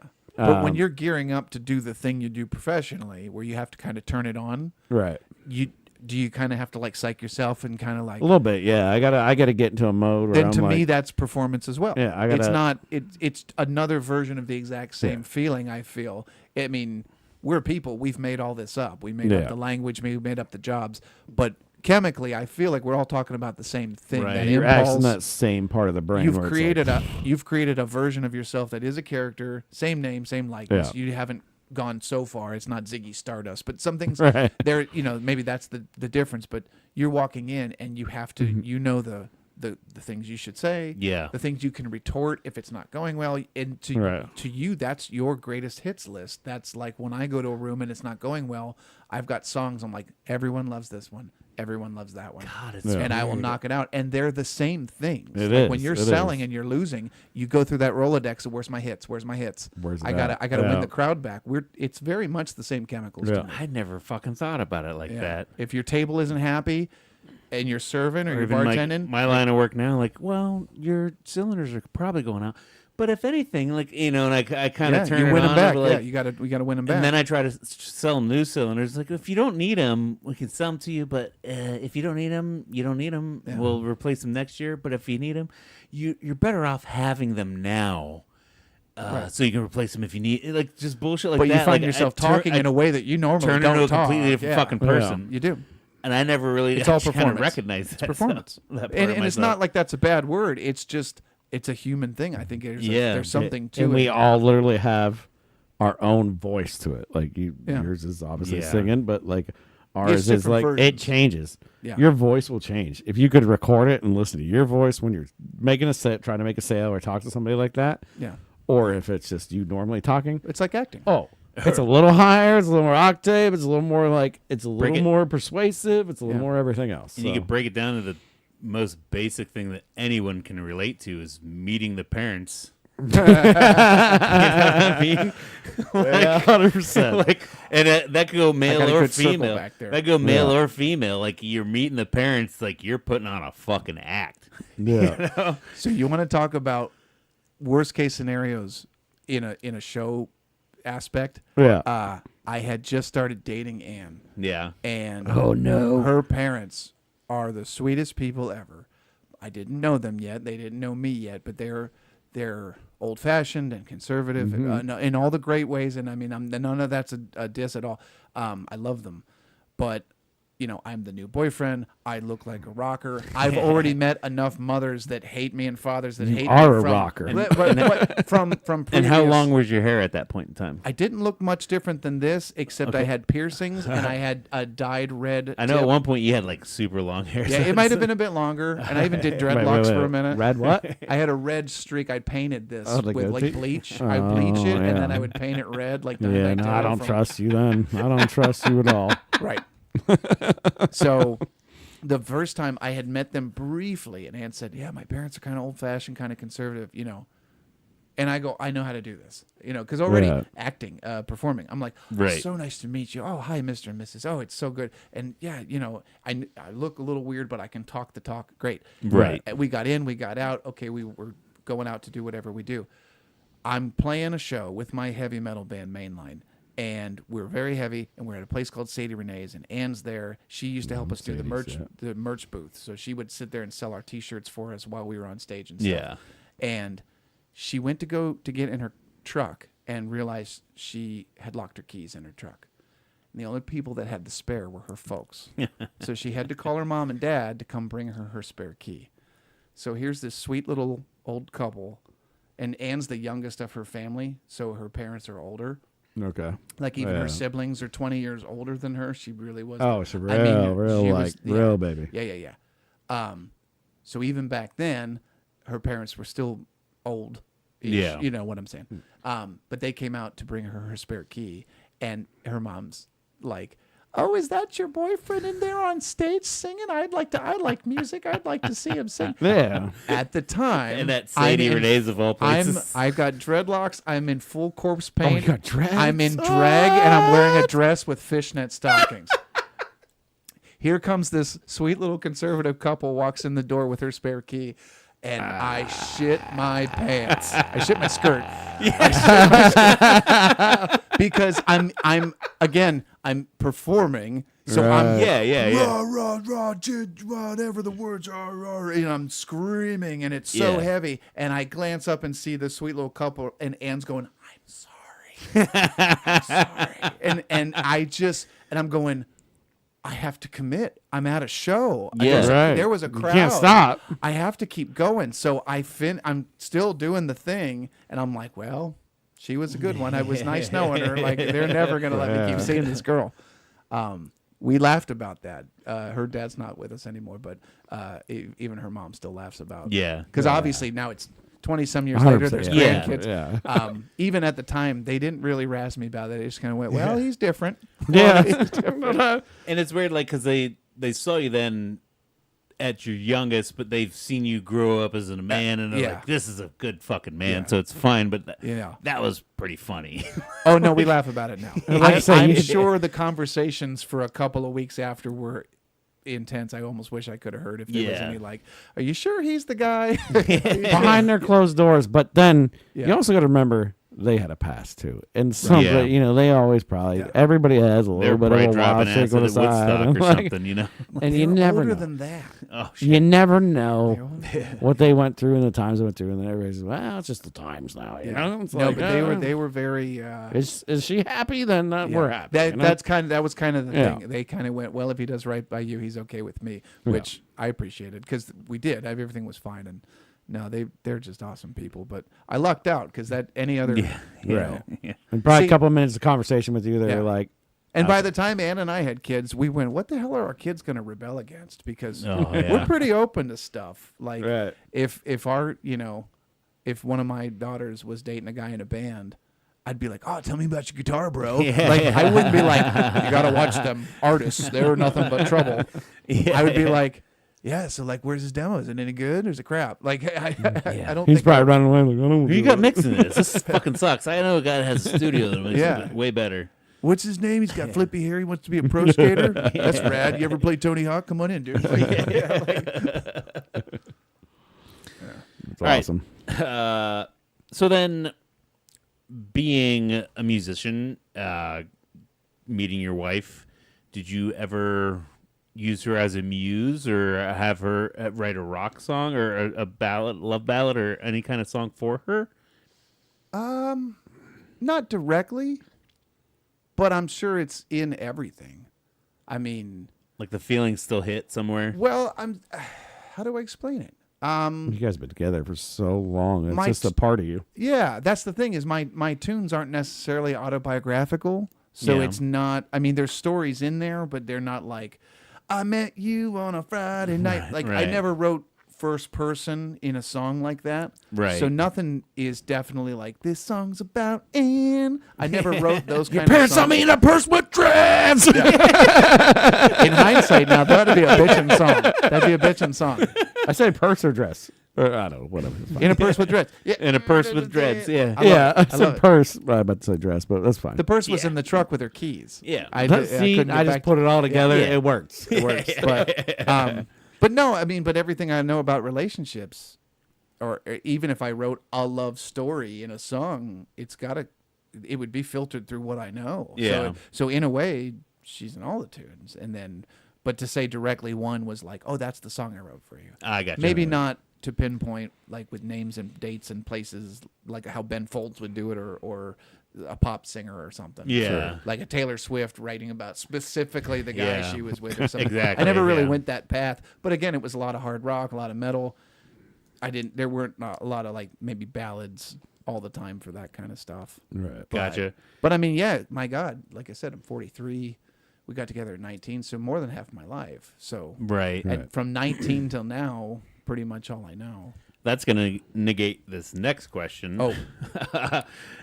Which one of your songs does she hate? Well, she hates the one about her, but that's all of it. She's really thrown the catalog away. swashbuckling. She's thrown the catalog out. Well, no, I was just wondering if there's ever a song that maybe you might have written with an ex-girlfriend being the inspiration and that maybe she doesn't know about or something, but When you were 17. They're trying to get me killed. Yeah, what the hell, I Steve? shouldn't watch this. When you were 17 years old, you remember that ex? Yeah. All right, Barbara Walters, you're trying to get me to cry. I'm going to bring you some hard-hitting ones. No, you know? those are hard hitting. But just curious, because I don't know, like I feel like you started at an early age Yeah. being an artist, and like I said, like kind of the whole sex, drugs, and rock and roll thing. Yeah. You kind of, I mean, I don't know. I'm not one, but I feel like if I would have learned to play guitar and Yeah. become an artist, I would have Wrote the songs for the girls. written a song about a girl at one point in time. I never really did. Well, that's Well, good for you. so- Doesn't get you in trouble. then. Yeah, there's I say the other side of that coin is even as a guitar player in school or a singer, in bands and stuff, I didn't even really date that many girls. I was too nervous to talk to anybody. Yeah. And because again, I don't just walk through a room and go, "Hi, my name is Scott." I don't have that unless I'm performing properly. And I didn't even know there was a difference then. I've developed that later as far as knowing how to turn that on or off, but there weren't that many girls to even try to write a song about. I never knew how to talk to girls either. No, I was a dork. I was a dork trying to be the cool rocker guy. It was not instinctual. It wasn't like, "Oh yeah, parties at my place. We're doing all this cool stuff." Like, if I'd even tried to do that, it was dorky me trying to be the guy that gets to say that.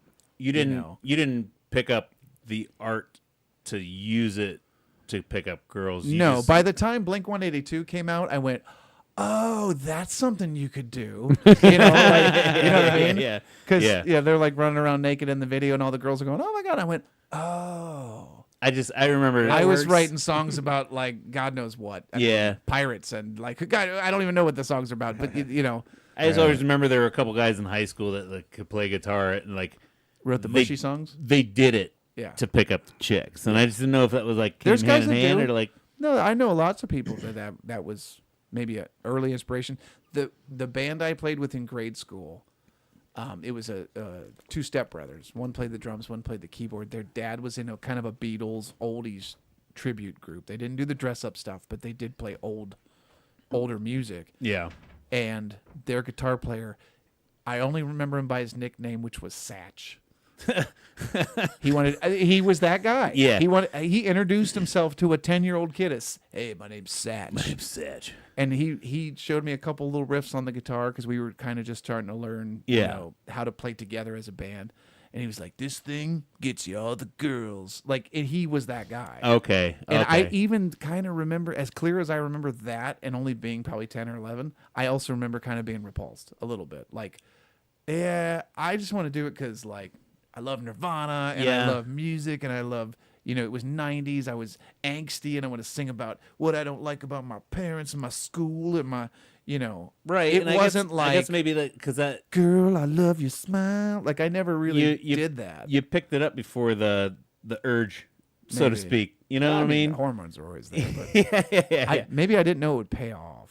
I don't know. I don't know what the difference was. But no, I've never really wrote a big mushy love song, not properly. Yeah. Yeah. And now I've been married so long, if I wrote one and showed it to her, she'd just laugh and be like, "You're stupid," which is what I love. I mean, that's why we have a good relationship. But I feel like if I did that now, it's almost like, "You missed your shot. You missed your shot."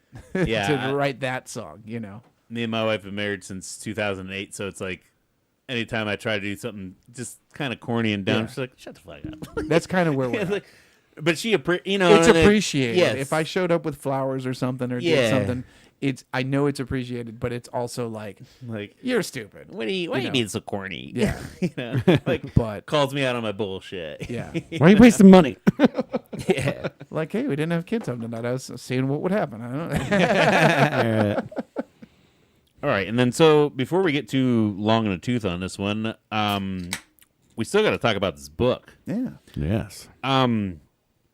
You've done so much with bands and all this stuff, and does writing music then is that kind of what helped you write the book then as well? Just because you're a writer and you have ideas that you feel need to be on paper or put out, I didn't think it would be, but kinda. Yeah. Yeah. Because I haven't done this part of it yet or in a while, but I loved writing lyrics, like just as much as writing a tune. So like all the tunes you guys have that like I've been lucky enough they've been the intros for the songs. Yeah. I love the melodies and I love the beats and I love the patterns. But then once I had a music bed, kind of like the instrumental, I would love getting to kind of just freak out and go, what's this about? Yeah. What's this world going to be? And trying to figure out Right. how the rhythm of the words is going to be like da bum ba and a da kind of like you're like a damn good time. Like you figure out where things sit. Well, what are those words going to be? And then how the hell does that make sense with the next thing I'm going to say? And then do you get to a chorus that's catchy enough that people would sing along? Right. And what's simple enough that people will learn it and sing it, and what's got some oomph to it that it actually tells a decent story. And the challenge in that's like a Rubik's Cube. It's like, it's pretty hard to fit all those pieces together Right. to make something that's catchy, intelligent, memorable. I mean, that's like the golden thing everybody wants to do. Yeah. And I don't know if I did it in any of them, but it's a fun thing to chase in a 3-minute time. Like when Twitter started, I think the thing that made it cool was you only had 250 characters. Right. You couldn't ramble. You couldn't wax poetic about Quick it. idea. Yeah. 250 characters. You start typing and it would stop and you'd go, oh shit, I'm out of time. And you'd have to refine and refine and refine and self-edit until you hit the 250 and Right. say the thing you were trying to say. And I thought, that's like writing a pop song. You got 3.5 minutes ish before Yeah. you lose people's attention. Now it's even less. It's don't bore us, get to the chorus type. Exactly. Type deal. Yeah. So I always loved that format just for like, okay, that's the rules. I got to keep it short and sweet, but I'd also like it to be interesting. And then you fight, and then I wrote over the course of almost 20 years, probably 200, 300 songs. Some of them were good. Some of them did the thing, got to the chorus. Some of them not so good. I like them all for what they are, but people speak, right. Sure. This was different because this was, you could say anything ad nauseum. You could go on and Yeah. on and on. right. And in fact, if you want to fill pages, you almost have to. There was points where I had to go back and add more because the chapter seemed a little short. And I'm Yeah. like, I could probably say more. There was more to this story. I don't have to self-edit as much. And I don't have to refrain from talking like myself. 'Cause Yeah. none of my songs really ever had swearing, never really had certain ideas that I thought, kind of like the show, it's kind of like, I don't know if I can say X, Y, or Z because I don't know how everybody feels about this. Right. Right. Well, if I have a whole chapter to tell you why I think a way, I can at least explain why I said the thing I said. Yeah. And you don't have to agree with it, but at least I don't just say a word and then dip out, or I say a thing and then dip out. Like Yeah. I can go, I don't like country music. You just say Here, that. let me tell you why. Right. Well, because I had this experience, and then this and this happened, and here's why I particularly don't. It doesn't mean I think it sucks, because who gets to say that? Like, you can really expand on your idea. Right. You're fighting. And these all started as the a whole- third of the country then. yeah. You're starting wars over a one sentence, but if Right. you have a book to talk, you get to flesh it out a little bit. These Yeah. all started as journal entries in a notebook. And really, I didn't think anybody would see it. I thought it would be fodder for podcast talk. Well, and Like stories about like our podcast with the band was all music related and it was all horror stories from shows and things like we talked about today. Right. This would be a great conversation for like what we were doing on the weekly was like specific, like, hey, remember that one show where we showed up and this and this and this happened? And the other guys were there too, so they're reminding me things I forgot. yeah. So I was journaling to kind of remember more so that when we would talk, I'd be like, oh, I thought of this the other day. Do Yeah. you remember 10 years ago when this happened? Well, those journals just kept filling up, and it was like, there might be a book here, Yeah. Well, Sure, and absolutely.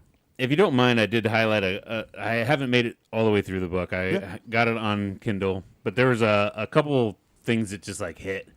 It just hit, and actually, I feel like they would probably communicate to you as well. But it's chapter 4, and you go on. But at one point, you're like, "I was common. I know that sounds incredibly gaudy, but it's true that once you go first class, it's near impossible to go back. Perhaps that's true of any former job. Is it easy to visit that restaurant you served at and be a patron? Sorry, I suck at reading. Would you want to roam around in the back and see what's changed since you left? Is it only me that feels that way?" And I want to say, as soon as I read it, it's like, no, it's not. No, Like, oh, yeah. like I can't count how many restaurants I've worked at, and I want to go back there and be like, is it as fun as it was when I was there? Like, Right. is that still there? And I know me and him, we've worked in restaurants forever, and like, Is that hole still in the wall? right? yeah, Right. And if it is, the story, and the new kids don't. We you made can that tell them. potato cannon and we shot that son of a bitch and Yeah. rack of skewers through the wall. It's still there. That's a real story. Yeah. You can't make that up. We found a CO2 tank and put a piece of PVC pipe on it and loaded it up and just blast shit across the back into the storage room, and we put a Pretzel bunch of holes in sticks. the wall. We put a pretzel stick in the Joe Baberchick's fucking back. He's all Perfect welded pretzel up. stick welt. Like, talking about like the And as soon as it tattoos. hit him, as soon as it hit him, it just went to dust. Dust. Too. Just like right on his back. perfect. Evaporated. He's like, "Ah!" Yeah. And I think even then, like you're talking about like even old homes and shit. And I moved around a lot as a kid, and I go by these neighborhoods. Like I fucking lived there. I wonder what it's like now. Yeah. Like, but it's not, and it's weird. If you walk in, it's not going to be home. yeah, it's weird, because- and it's weird the way you wrote it and put it. It's like it almost kind of made me tear up. It's like, yeah, like that's It's the memory. It's that the was smell. grandma's house. It Yeah. smelled like coffee and like it had Oh, the wood absolutely. paneling and Oh, like. my God. But now I go in and they're probably gonna like decorate it in some new something stupid, Yeah, and they ripped and up all the carpet bullshit. and they changed the wallpaper and they yeah. Yeah, it's the human Yeah. emotion. It's all the memories tied to Yeah. that place where you're like, shit, I spent how many years there? And now I'm just like, you relate to that. It just doesn't matter when you spend that much time of your life in a place Yeah. or with a person. yeah. It's So- just, that is your, like when you were talking about with your wife and your songs, it's like, well, no, I haven't wrote one for her, but she's part of all of them. It's like, Yeah, that's she's just, kinda that's just me. involved- she's That's just me. involved in That's just me. everything. Yeah, that it's is just- mentally where I am all the time. Yeah. So, Yeah. yeah. Anything that comes out of me, it's a filter now. It's a, Yeah. it's a, I don't know a different way to say it. It's, even if you were, if I'd have written a book that was fictional with characters going through a story, Sure. anything you make up is still how you would have done it because It's you're the way doing you it with your perceive twist shit. of your perspective. No matter how much you try to run away from it, everything you think of, it's because you thought of it. Right. And it all kind of funnels in. But yeah, everyone around That's you, your and your life, life, yeah. and your kids, and your wife, or whoever is in your life that way. Mm-hmm. But yeah, that's I fucking love that passage. I love Yeah. that part. That whole kind of that nostalgia. and there's no feel about answer it. too. People will, if you read it, there's it's not like the next sentence goes, well, here's the answer to that question. Right. There's no answers in the whole book. Yeah. I pose a lot of questions that I've always kind of sat with, just maybe to kind of go, do you also feel that way? And when I Right. was writing it in a book or typing it finally in the computer, I didn't even know if it made sense to other people. I didn't know if it just seemed like a ranting manifesto. I didn't, you know what I mean? I wasn't getting a lot of feedback, but I wasn't also showing it to a lot of people. I Yeah. kind of just finished it all quietly by myself. People knew I was writing it, but I didn't really Sure. share what it was. No one read a word of it almost until it was completely done. I shared a couple lines with a few people Yeah. that I Yeah. thought were kind of clever or this or that. And then I just kind of went, okay, it's done. And the very first couple people that read the ebook version, I was just on pins and needles. Like, is it garbage? Or like, but a couple people shared things like that. Like, Yeah. Same thought. yeah. And a lot of this hits home to me and shit. but that means a lot because that means it means that I'm not the only one who feels that way, but it also means there's enough of us who Yeah. maybe could find a little comfort in that and go, yeah, I have always wondered. Yeah. Like old clubs I used to play. That's kind of where that chapter starts. Like, I spent every day in this club called Cheeseburger in Paradise, which was a Jimmy Buffett club Sure. up in Yeah. Belton Village. Yeah. And it's kind of where I got my start doing the cover thing when I transitioned from like just my songs to playing, I would do maybe 40 minutes of my own songs. That was a show. That's all I knew how to do. Sure. To 4 hours of whatever you want. Yeah. And then as time went on, I could do 4 different 4-hour shows and never repeat a song because I kept adding more and more and more. But I was in Cheeseburger every night. I was either serving tables or I was singing. Sure. But we didn't have kids yet, so I was just making money every day, having fun. Yeah. In a island tropical atmosphere. Why would you not? I mean, Right. It was great. But then I- when the place shut down and turned into a tilted kilt or turned into now it's a breakfast spot or whatever. Yeah, yeah. I remember, can't even. I remember it was Tilted Coat. Yeah. I remember Yeah. all that. I can't even go in there. yeah. And it's not against the new owners or the new style. I'm sure you or- never want to hear a Jimmy Buffett song again, but I loved Buffett. It's the opposite. Really? When I started there, I thought it was dumb. Yeah. I didn't like the music. I started there because I knew it would make money, and I knew they hired live music. Right. So it was, for me, that was a business move Yeah. more than I want the atmosphere. I'm a hippie at heart. I want to be near that music. I love this. It was the opposite. I could care less about the music that was playing, and it was all Jimmy Buffett. Yeah. And I was like, this is so dumb. This is, and I mean, I used to say stuff like, Jimmy Buffett is just reggae for white guys who are afraid of black guys. Like, really? Right, right. thought, No, I get this it. You're not wrong. This is. I was like, this is just old rich white guy black music that don't actually want to hear black men singing. I mean, I really was hard on it, and I've changed my tune on that because that Terrible singer.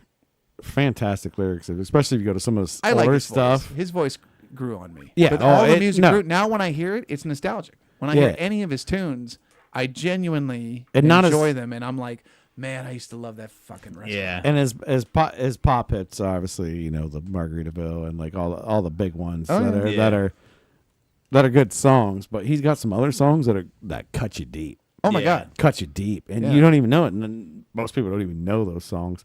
My I dad. love Come Monday, Son of a Sailor. Oh yeah. I Oh mean, yeah.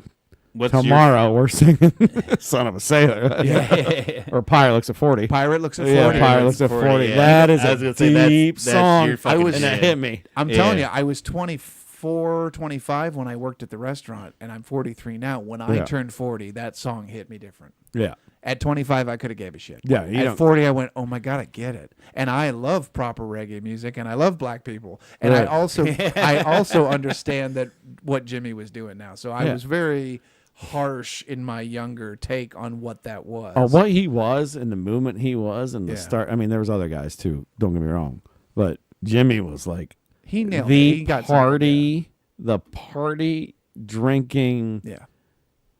Yeah. I think he to the invented white Key guy. or whatever. West. I mean, I think so. I literally I think he invented Key West.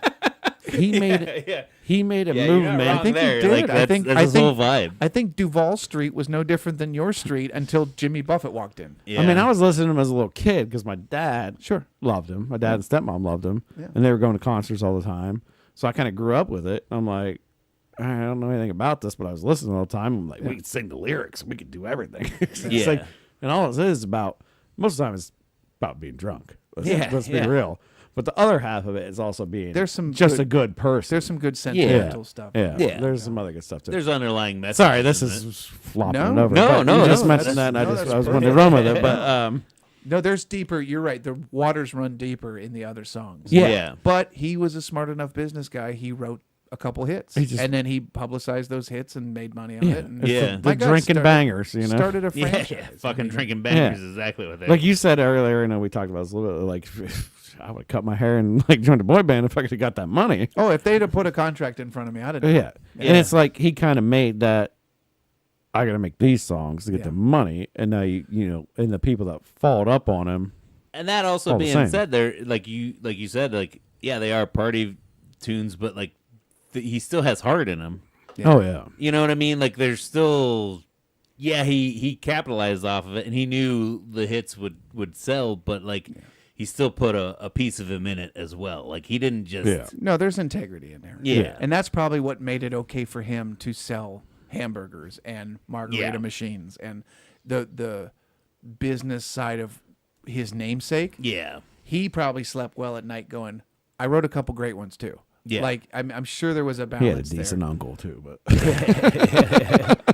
But like to go back in a time machine and see things that we take for granted, like an insulated mug or some other thing that you're like, I can't believe that didn't exist at one point. And then someday some guy went, wouldn't it be great if we had an insulated mug? let me cut a Or if- thermos in half. right. Or wouldn't it be great if we had you pick anything out of the closet? And it didn't exist until someone went, well, duh, why don't we have this? Yeah. And they just made it. Jimmy seemed like the guy who went to the Caribbean, went to New Orleans, went to these places and saw these cultures and went, why isn't there a restaurant or a theme or a party or a tour Yeah. that's just this every night? Or even music. He was like, That's what I'm even saying. I love yeah. all his music. And It was like some people yeah. will be like, fucking dumb margarita machine. But he's like, why can't you just make a margarita in your house? Yeah. I mean, like, Yeah. you know. But to build a whole culture around it, But to go just- to yeah. to go to a beach somewhere where they do island parties and they've got Yeah. the marimba music or the calypso or they've got the steel pan drum.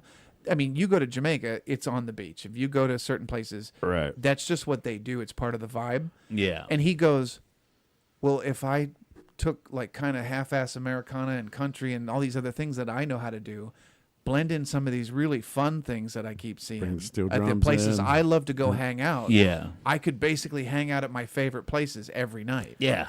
I went to 4 Jimmy Buffett concerts, Yeah. and it was the funnest parking lot party. I bet.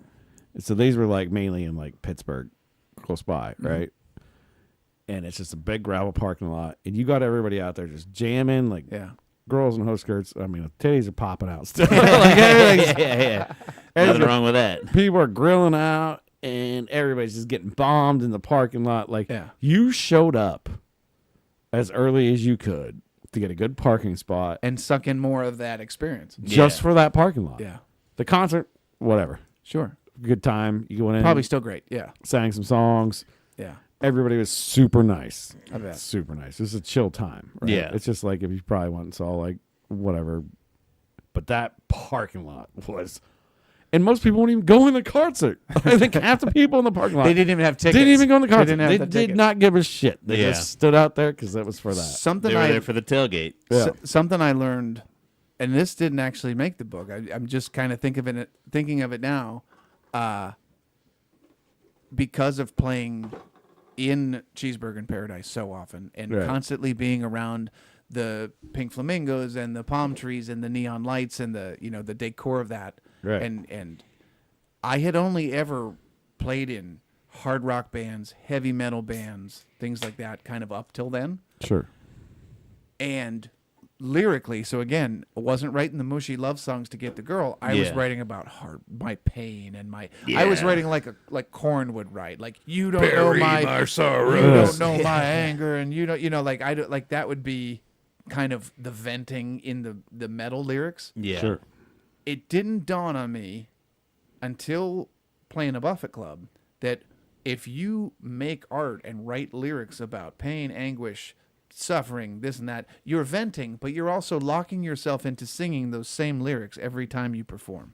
True. So you're building your own thing that you have to live in. And I'm going, if I'd have got famous singing about wanting to kill myself or some version of teenage Yeah. angst and things like that, Right. I would be singing that now still, and I don't feel that way. On But a- that's what you want to hear me sing. And every night I got to sing about 'Cause then how on- I hate everything. On a day-to-day basis, you're just reliving your trauma. Every time.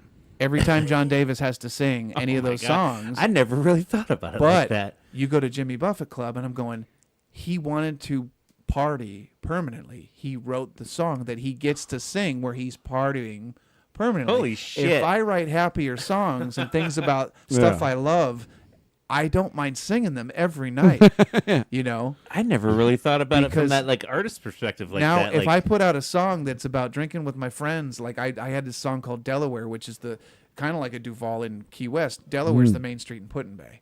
Oh yeah. And, yeah, it's, yeah, and, this, yeah, and yeah, the chorus yeah. is literally, I'm stumbling down Delaware on a Sunday night. And it's just about going drinking with your friends on Put-in Bay. Really Yeah. there? Yeah. yeah, we've been there before. So Yeah. I've had to sing that song for 10 years now because people like it. It's one of the ones people like. Right. And the question, relate the and question, understand, yeah. the question is usually like, do you get sick of that song? I'm like, no, because it reminds me of some fun times. And Right. the only thing that's hard is mentally- singing it. It's a little out of range for my key, so it hurts a little bit to sing as high as I did on Sure. that song. And I'm like, I wish I would have sang it a little lower or whatever. But I don't mind. I could sing that song till I'm 80 because Yeah. it's really fun and happy, and people like it. It Gotcha. puts Okay, them in yeah, a good yeah, mood. yeah. I'm glad that I cool. started making Yeah. that art early enough that I can still play it. Right. Because, like I said, if I sang the song now that I wrote at 19 because it got popular, and if I'd have made it when I thought I wanted to Yeah. make it, I would have really locked into some sad bastard stuff Yeah. that I've outgrown because I'm totally Sure. happy. I'm Right, good now. right, But I'd have to come out every night and sing Oh, this yeah. like terrible, like Yeah. like the dude from Stained, like Oh, my all God. the time my pain is that but guy I has to, thought that this wooden right. was for you. Right. Now I'm not saying that's a bad song. It was a fucking great song, honestly, back in the day. But Yeah. it's a little dark. It's a little sad. Right. You can listen to it when you feel that way. He has to sing it every night. Yeah. Or if you had a hit Right. like when you're 19 because you hate your dad. Everybody hates their parents when they're teenagers, Sure. kind of. But then later on, you made up. and Yeah. then you have a really good relationship with your father at 40, and like you got to go out there and like, fuck you, dad. you never loved me. And he's sitting there in the audience like, I do. I support you now. Yeah, like, hey, we're good now. Sorry I about was that trying song. the whole time, but you're a dick. Yeah, sorry about the song. Or if Taylor Swift gets back with one of her exes. Yeah, and then she she didn't still ever, has- ever, ever get back together. Yeah. And then her crowd goes, "You lying sack of shit." You lie. Lacking- That song would mean so We're gonna much need half a different billion things. back. Yeah.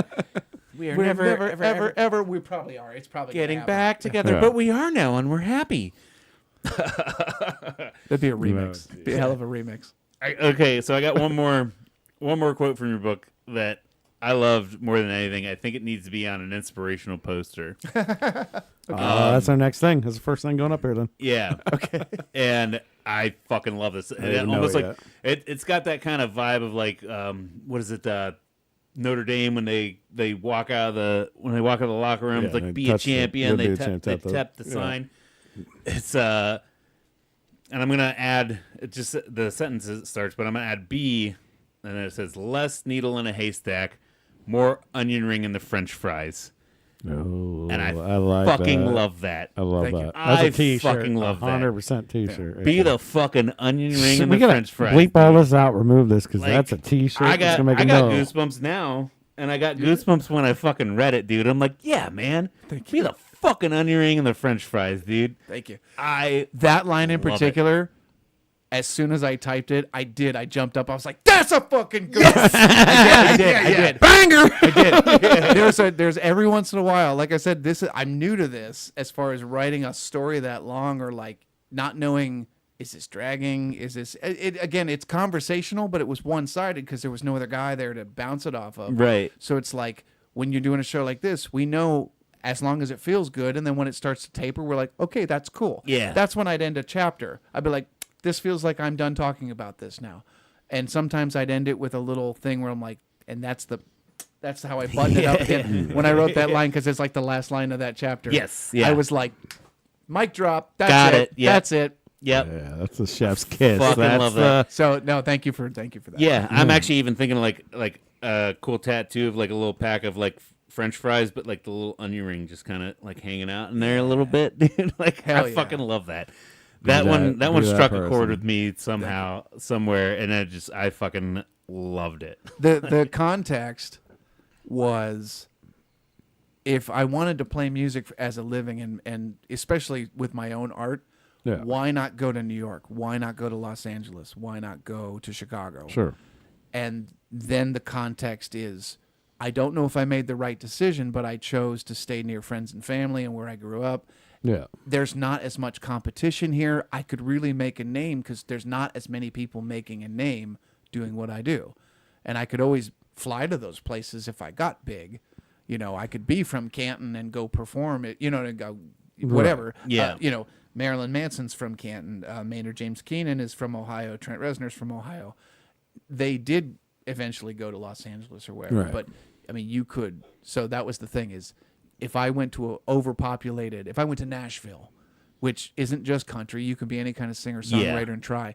But there's 100,000 really great people trying to do it too. Yeah. You're a needle in a haystack. Right. And if I become a really great singer-songwriter out here where there's not many, Right. I'm the onion ring in the French Yeah, fries. yeah. So that's the context. Make it happen. Yeah. On your own, and be that. And I'm glad you elaborated on Yeah. that. I didn't want to go through like the whole. No, but that's kind of the Yeah. breakdown. Is But that's Be that exactly good what it was. surprise. Like, Yeah. And, Or- it's, but that could be, and again, a lot of these ideas, they don't just have to be music. This could be at your workplace. This could Yeah. be in your friends group or your family. Like if you don't, and I hate to say like be the change, like because that's maybe a little too trite, but it's kind of the same thing. Yeah. If you're not seeing what you'd like to have happen or the people you'd like to be around, be the thing. Like Right. like be the large thing that other people could at least go, well, at least we got this guy with us. yeah, and you don't Because you have didn't to, have him before, so you kind of have to take it on. Right. and you almost know. like that too. Like because I remember when I was younger, I had aspirations of being a chef in like a Los Angeles, you know. Right.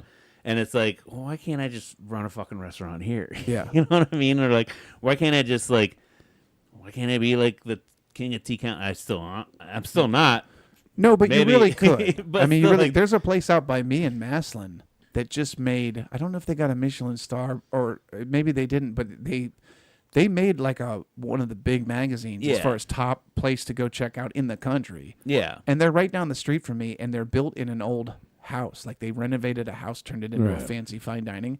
Right. Good for that chef. Like good for his team. Yeah. Fantastic. Like again, he could have went to New York and Yep. fought the fight and been amongst other greats yeah. where you could be really, really great and still not be working because there's so many other greats. And would have been Right. hard to find, and would have been yeah, looked and over, then you got to and, pay like, that rent. glanced And you got through to try and, to like, make yeah. your name. Instead, he's got a place here, and now people do destination Yeah. dining, and they're coming to Dude, him. that fucking onion ring, dude. He's an onion ring in the French fries. Yeah. He's a Michelin star, James Beard Award winning onion ring in the French fry. There's That's so much you fucking can awesome. do and so much you can care about that like it's hard because right at the end of the day you want to get to that top Right. Yeah. you want to be that onion ring but you also want to be either the top French fry, right? You're the top French fry, but the top French fry doesn't really set you apart. It does set you apart, like I'm the best French fry in that bag, but then That there's was an the onion ring saltiest. going, yeah, but look, I did it down here, bitch. Well, if that ever happens, and the fact that everyone knows that because everyone's had that happen, where you get Yeah. an order of fries and there's a ring in it or something Yeah. like that happens, you're Yeah. like, I didn't know that I wanted this. Yeah. There's that feeling. Like I ordered the fries on purpose, but now that I see that ring, I'm like, yeah, I'm okay with that too. Yeah. So, and that's kind of another thing is you don't have to conform. Bonus. You don't have to conform as hard as people would think that you do. Right. Yeah. Like for instance, playing the Jimmy Buffett Club, I served some nights and I performed some nights. When I served, I watched what the other guys were doing because I was still really new to performing in that way. Yeah. So we had cover guys every night of the week. So 3-4 nights I was watching what the other guys were doing. Cookie cutters. They were cookie cutters. They were doing the exact same cover songs. They were Yeah. doing John Cougar. They were doing Brown Eyed Girl. They were doing. They were Yeah. even saying kind of the same like witty banter in between, trying to crack jokes. And I saw the reactions from the bar staff, from the the crowd. They were indifferent because it was so like, oh, it's this song again. Oh, it's this song again. This guy's like that guy last night. There's no difference between them. They're Right. doing well. They're singing the songs. They're doing what they're supposed to be doing. But Right. there's no individuality. There's no separation, and they're just clocking in and doing the thing like Playing it's it a, note like for it's a note. routine. Yeah. They're doing the routine like it's a scripted thing. Not adding a little spin. And or, so, yeah, so it was like, I have a choice. I can be the fifth guy this week that sang Brown Eyed Girl. Yeah. Or I can go, well, here's some other stuff that I love that I think you would too. It's, Yeah, it's yeah. really a Yeah. brilliant. Here's an old, B-side on a Duran Duran record that wasn't one of the songs that was a Right. hit or like something weird. And it caught on. Right. It caught on enough that, I was Nobody wants that pipe through their head all day. yeah. And it doesn't mean it was better Yeah. than what they were doing. It was just different enough that Yeah. people were going, oh, cool, Yeah. refreshing. Right. And especially the staff. Like I said, the staff were my homies. Like I gauged if I was doing well Yeah. by my team. And it was If like that girl cook when- comes out and shit. It's Yeah, like, dude. when fucking I- love I- that jam. I play at Gervasi from time to time Sure. still, and they don't have a ton of turnover, so I've known a lot of the staff for a lot of years. I think they're open 15 years now. My wife used to work there. Their anniversary is 15 years now. The nights that I do play, there's certain songs that I'll pull out in a set, and I'll watch certain staff come out from behind a kitchen or Yeah. behind they'll stop, like they'll come out from the bar to stand there and watch or film with their phone, and I'm going, yeah. And that actually means more to me than even just the crowd. I did this for you. Yeah, well, and if I know it's one that they'll do it, I absolutely will play that Fuck song. yeah, fuck because yeah. it's like, oh yeah, you're the guys that I get to come back because you told the manager that you like me. Right. Right. The crowd is not filling out a questionnaire at the end of the night. How did you Yeah. like our entertainment tonight? Man, Yeah. The bar manager or the kitchen staff or whoever is going to book the group for the bars. Yeah. You know what they're doing because they're not always there. The talent people at those places that have live music, they're Yeah. not usually the ones that are always there. 100%. They'll come in the next day and go, "What'd you think of the guy last night?" And they'll ask the staff the next day. Yeah, because none of the patrons are there. because they don't fill out a card. or Well, he nothing. was awesome. Yeah. Yeah. He was polite. He was on time. He tipped well. I liked his songs. If you can do any of those or all of them, you're getting invited back. Hell yeah. That's it. Like kind, courteous, and you did a nice job, and you weren't a cookie cutter. Worked the Oh people. my God, it kept me working for years. Right. That's awesome. So, back to the book. It's called a guitar called Harry V. Sorry. That's happened twice. Well, my son's name's Henry too, so Harry V. and the cover band Conundrum. The Harry V. is that Yeah. guitar right there that you. I was on a show last week and she called it Henry V, and I said, no, Harry V. Henry the Fifth. I am. That's what I was thinking. So yeah, I don't normally get to go on visual podcasts, so this is Harry V, Yeah. which is short for Harry Vanderspiegel, Yep. and it's just a regular Acoustasonic Fender Telecaster. It's half acoustic, half electric. It is factory appointments. I've done nothing to modify it. It's not truly special in any way, but I like it a lot. And honestly, it played my sidekick in the story. I Yeah. could personify this thing as my buddy Yeah. and talk about it, talk to it, and essentially I'm talking to the reader Yeah. through an inanimate object Right. like my guitar. Right. And so maybe it's in the. It's like me maybe and my it's- pal going out to take on the world when it's really just me and my imagination. But maybe it's later in the book, the part I haven't read yet. But do you talk about do you know what it is about that guitar that like strung a chord? Yeah. that just made it like this is Instantly, it felt really good to play. It sounds really, really nice plugged in. My shoulder has given out over the years. Yeah. I've got a lot of calcified tendonitis and other things that just I'd have to do surgery to make them better. So a heavy guitar or a bulky guitar I won't make it through the show. Yeah. Like it'll just my neck and my shoulder. So this is super light because it's hollow in the center. It's chambered. And the neck is thinner. It plays more like an electric. I can use lighter strings, which is easier on the hands. Yeah. And, Sure. fighting off would-be carpal tunnel or anything like that. when you first picked it up at the store. Did you get it at a store? I bought it online, but the book reads like I went there. Okay. But I did that a little more for effect. But Okay. I bought it online. But the first time you picked it up, did you have like a Wayne's World moment? Like, Kind of. Yeah. she has to be mine. Oh yes, she will be mine. Yes. It's mine now. And And then that's somebody told you not to play Stairway. don't do Stairway.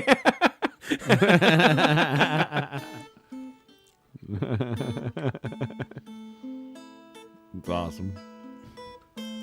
Man, I wish we could pan the camera over to a sign that says No Stairway. no Stairway.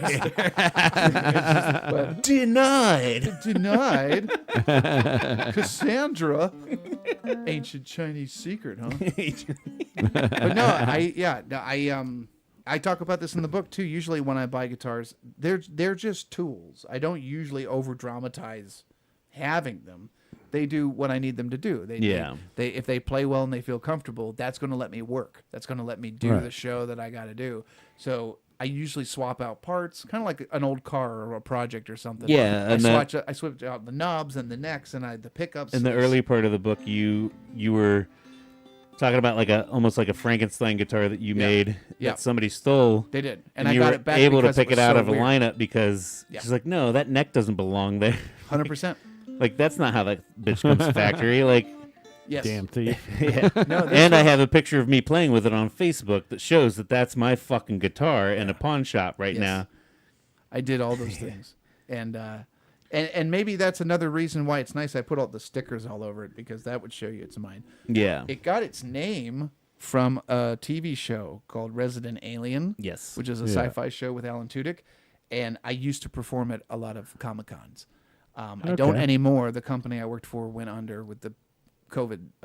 When the shutdown happened, they Sure. shut down and they sold to their competitor. But I still go to them as a fan. And Alan Tudyk came around, and I had already put on the "This Is Some Bullshit" bumper sticker with Alan's character. Nice. So this was already on the guitar, and I was like, I want to go meet Alan Tudyk, and I want him to sign his. I've never had anybody sign anything. I've always taken pictures and selfies with celebrities, and sometimes we were even hanging out like in the same hotel rooms, and like some of the stories are in there. Like we had a real good time with all that, but I never said, "Hey, write your name on a piece of paper for me." Sure. So I took this guitar and he signed it, Alan Tudyk, and he signed it, "Hey, dickhead," because I asked him to, which is something his character says in the show to this little Right. 12-year-old kid Yeah. that I just thought was great. So he wrote, "Hey, dickhead," and he actually laughed when I asked him to do that. And then at the bottom, probably to disambiguate the fact that he'd said this and it looked like he was saying it as Alan Tudyk, he wrote Harry Vanderspiegel, which is his character. And I thought, that would be a bitchin' name for a guitar. Yeah. So I just started calling it Harry Vanderspiegel. Nice. Gotcha. And I've never really named guitars. I don't have like, this is my car's called Big Yeah. Blue. You know, Yeah. that's yeah, whatever. Never too fond of inanimate objects. Kind I've of never thing. really Yeah. cared that much. It's just, it's just my stuff. But I thought, well, that'd be cool if this was whatever. He's definitely interesting. And I'd through already all the stuff started- He's been in. Yeah, I'd already started kind of journaling about it because, again, I'm not used to just putting a guitar down and going, well, this is perfect. This is exactly what I need. Normally, Yeah. I fidget. I want something a little different. Yeah. This is nice, but any chance you got it with a thinner neck and a, Yeah. you do that a little bit? These pickups seem a little weird. Kind of, Like, yeah. This was like, I love this. And then I did a show with it, and I was like, this is exactly what I've been waiting for. It's got all Yeah. the sounds. I can play with the rock band because of the electric pickup, and make it kind of chugga heavy, like with the cookies. Like I'll be playing this with the cookies, and it'll be like pretty. Well, not that we do all that, but Yeah. it's Right. enough. It's enough. And then the acoustic sounds great for the solo stuff, and it's super late. I'm like, this ticks all the boxes, and that made me excited. The So one I- one guitar to rule them all. Yeah, exactly. So Nailed it. I started journaling. I kept a notebook in the case, and I was like, well, I've never really documented my time with a guitar, like all the things I do with it, all the gigs, and wouldn't that be cool to write down the stories so I have something to talk about on a show or a Right. Yeah. podcast, whether it was my own or somebody's. And like I said, the notebooks just started filling up. And then once I Just was did my 40th birthday, so I'm proud of that. Yeah, now. yeah. And so then, like, would you almost say like that last little bit is mainly like a synopsis of the book? Like I said, I read the first Yeah. bit. I haven't finished it, but like mainly just the guitar, the premise the life, is the premise is that it's a year. I did a year's worth of journaling, so you'll see dates. You'll see like Yeah. July 5th, 2024. Here's what happened, and it'll kind of start with where we're at. We're sitting in this room and we're having a beer and we're talking things. But that reminds me of the time 10 years ago we were sitting in a room like this, and then there's a bit of a flashback, like in a Right. film. And I'll tell you some wild story that it reminded me of. It kind of walks around the block a little bit story-wise, but eventually it kind of comes back to, well, back to now. I'm Yeah. wrapping up the show, and then this other crazy thing happened, and I'm going to go home now. A lot of it does play out still like journal entries and Yeah. stuff. Yeah. But that was going to be the time frame. I'm only going to do a year, so that's the first year of this guitar's life with me, whatever. But it was really a chance to kind of write a memoir without being the focus of it, Yeah. because I didn't want this to be like, how cool is Scott Paris? He's done this and this Yeah. and this. Like even the intro, I'm like, ugh. Yeah. I don't want to pat myself on the back for anything because I didn't do anything that great. In fact, I didn't do anything that you couldn't do or you couldn't do. Right. I just did it for a lot of years. And But Yeah, a lot of that's people, in your eyes. but a lot of But, people yeah. did it, and I thought, so for me, it was like, if I share these stories, I think other people like me, even if they're not musicians, even if they just perform in other ways, they're going to see something of themselves in it, or maybe we've shared some experiences. So I narrate this more than I am the star of it. it is. Gotcha. It is. I tell the stories about stuff rather than list accomplishments. Or this isn't like when Paul McCartney puts out a biography, it's like, I was the biggest guy in the world, and when I got my first Grammy and when I sold my first $1 million house. I don't have those stories. So this is more like, me and the guys went to this bar and then this fucked up thing happened, and have you ever had that happen, and why do I feel this way about it? It's more like Right. that. It's Right. more Gotcha, conversational. gotcha. And just Makes sense. from knowing you through work and now this podcast we've had, listening to you talk, one thing I like about the book is it's almost like I'm inside your head. For sure. You know what I mean? It's not sure. like you're trying to it's not you're really trying to tell false tales or be any No. be anything. It's literally like I'm just these are your thoughts. I'm inside your head, and I think that's why, because I don't really like reading a lot, but I can follow it a lot. Cause No, like, that's good. Because like I can follow it. Like, There's no boasting. There really isn't. Like we talked about the character you've got to put on if you're performing. I'm not in there. That's not in there. yeah. I don't This see that literally- as a performance piece at all. No, this was not a fluff to make myself look cool. I didn't think this would like get me some kind of big accolade, like, oh, they're gonna make a movie out of this. It's not that. It's just Right. a way to tell stories because I like telling stories, and I think Sure. they're relatable. And I think Yeah. maybe I don't know if I have a unique perspective on anything, but I'll say what I need to say, and then maybe other people can go, "Oh shit." Yeah. Maybe I haven't heard it said that way. Yeah. That's pretty cool. It's like, fuck, I need to be the onion ring and the French fries, Right, bitch. right. You know, but I mean, Steve already pulled 2 This lines could out of be- your book. yeah, It's but like, I, man. I love Yeah. that because that's what I loved about lyric writing. Yeah. Trying to have a relatable thing that people, that was catchy. I'm not singing those words, but it has the same oomph to me. Yeah. Right. To pull out a line, that's like Absolutely. the chorus. Like you just found the chorus of that chapter. Yeah. The hook that people might grab to. Sure. But Yeah. this is like we're in my van and we're heading to the gig and I'm just telling you a story. That's what you're just listening to me ramble as we're going down the highway. It's that going to a podcast bar. vibe where you're just kind of, bullshitting it's a written and having a podcast good from one time. guy's perspective. Yes, kind of. there like you go. that. Okay. I like that. I get Yeah, it. Yeah. that's all it is. And I'm not, like I said, anytime that I do kind of really, it's a first person, like, yes, this is definitely about me. I'm not always the good guy either. I mean, I Sure. don't pull punches. If I was the dickhead in the situation, it's in there. So you're kind of Yeah. just putting yourself So, out yeah, there, it's being not- like, this it's- is just where my mind goes Yeah, when I'm nothing- doing this yeah. whole situation. Whether you agree with me or not, Sure. or you relate to me or not, this is what it is. Yeah, nothing was scrubbed to make me look like I'm always the good guy. Right. Yeah. It's just it's life. It's it was life, yeah. what it was. But so we're a little long. Sorry. No worries. No, you're no fine. worries. You're No worries. 100% fine. I just couldn't find a natural way to kind of try to close this out. I have one last question for you, real quick. Yeah. As Please. a rock star, how many cock push-ups can you do? I mean, one's really all you need. One's all you need. Man, I thought for sure you'd say 2. If I could stay If away. anybody, I got- could do 2, I thought maybe you could do 2. I got one more question. Yeah. Did you have yourself a damn good time? What's that? Did you have yourself a I damn did. good time? I had the damnedest of goodest times. And Did you have yourself a damn good time? I had a damn good time. Steve, did you have a damn good I time? had myself a damn good time. We hope you guys yourself also had a damn good time as well. Be sure to click like and subscribe, do all the things, follow us, follow Scott Paris, Imaginary Cookies, all of his shit, buy his fucking book. Do you want to throw any major? Do you want to throw Yeah, any major where can they find you? book wise, it's going to be everywhere on April 17th. Cool. So Amazon, Barnes and Noble, I mean, certainly all the online stuff. I'm doing 2 signing events. One's at Johnny's Music Shop in Massillon on April 5th. Nice. One is in Akron at Jilly's Music Room on April 6th. Okay.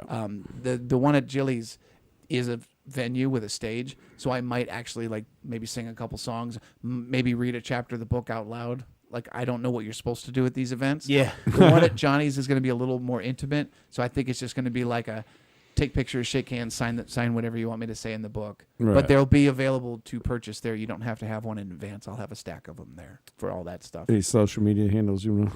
I think everything's just my name. I think everything's just at Scott Paris. There we go. Just I'm Google pretty search sure. Scott Paris. That's all. Yeah. That's all you got to do. But thank you guys for tuning in. Love you guys. Love you, Cody. Happy Love you, Rob. birthday! Love Thank you, you. Scott. Love you, Love man. you. Yeah, Love happy you guys. birthday, Mr. Big fucking 40 over here. Welcome to the 40 Club. dude. Well, Everything hurts all the time. yeah. All right. We'll see you guys next week. Tell your grandma about us.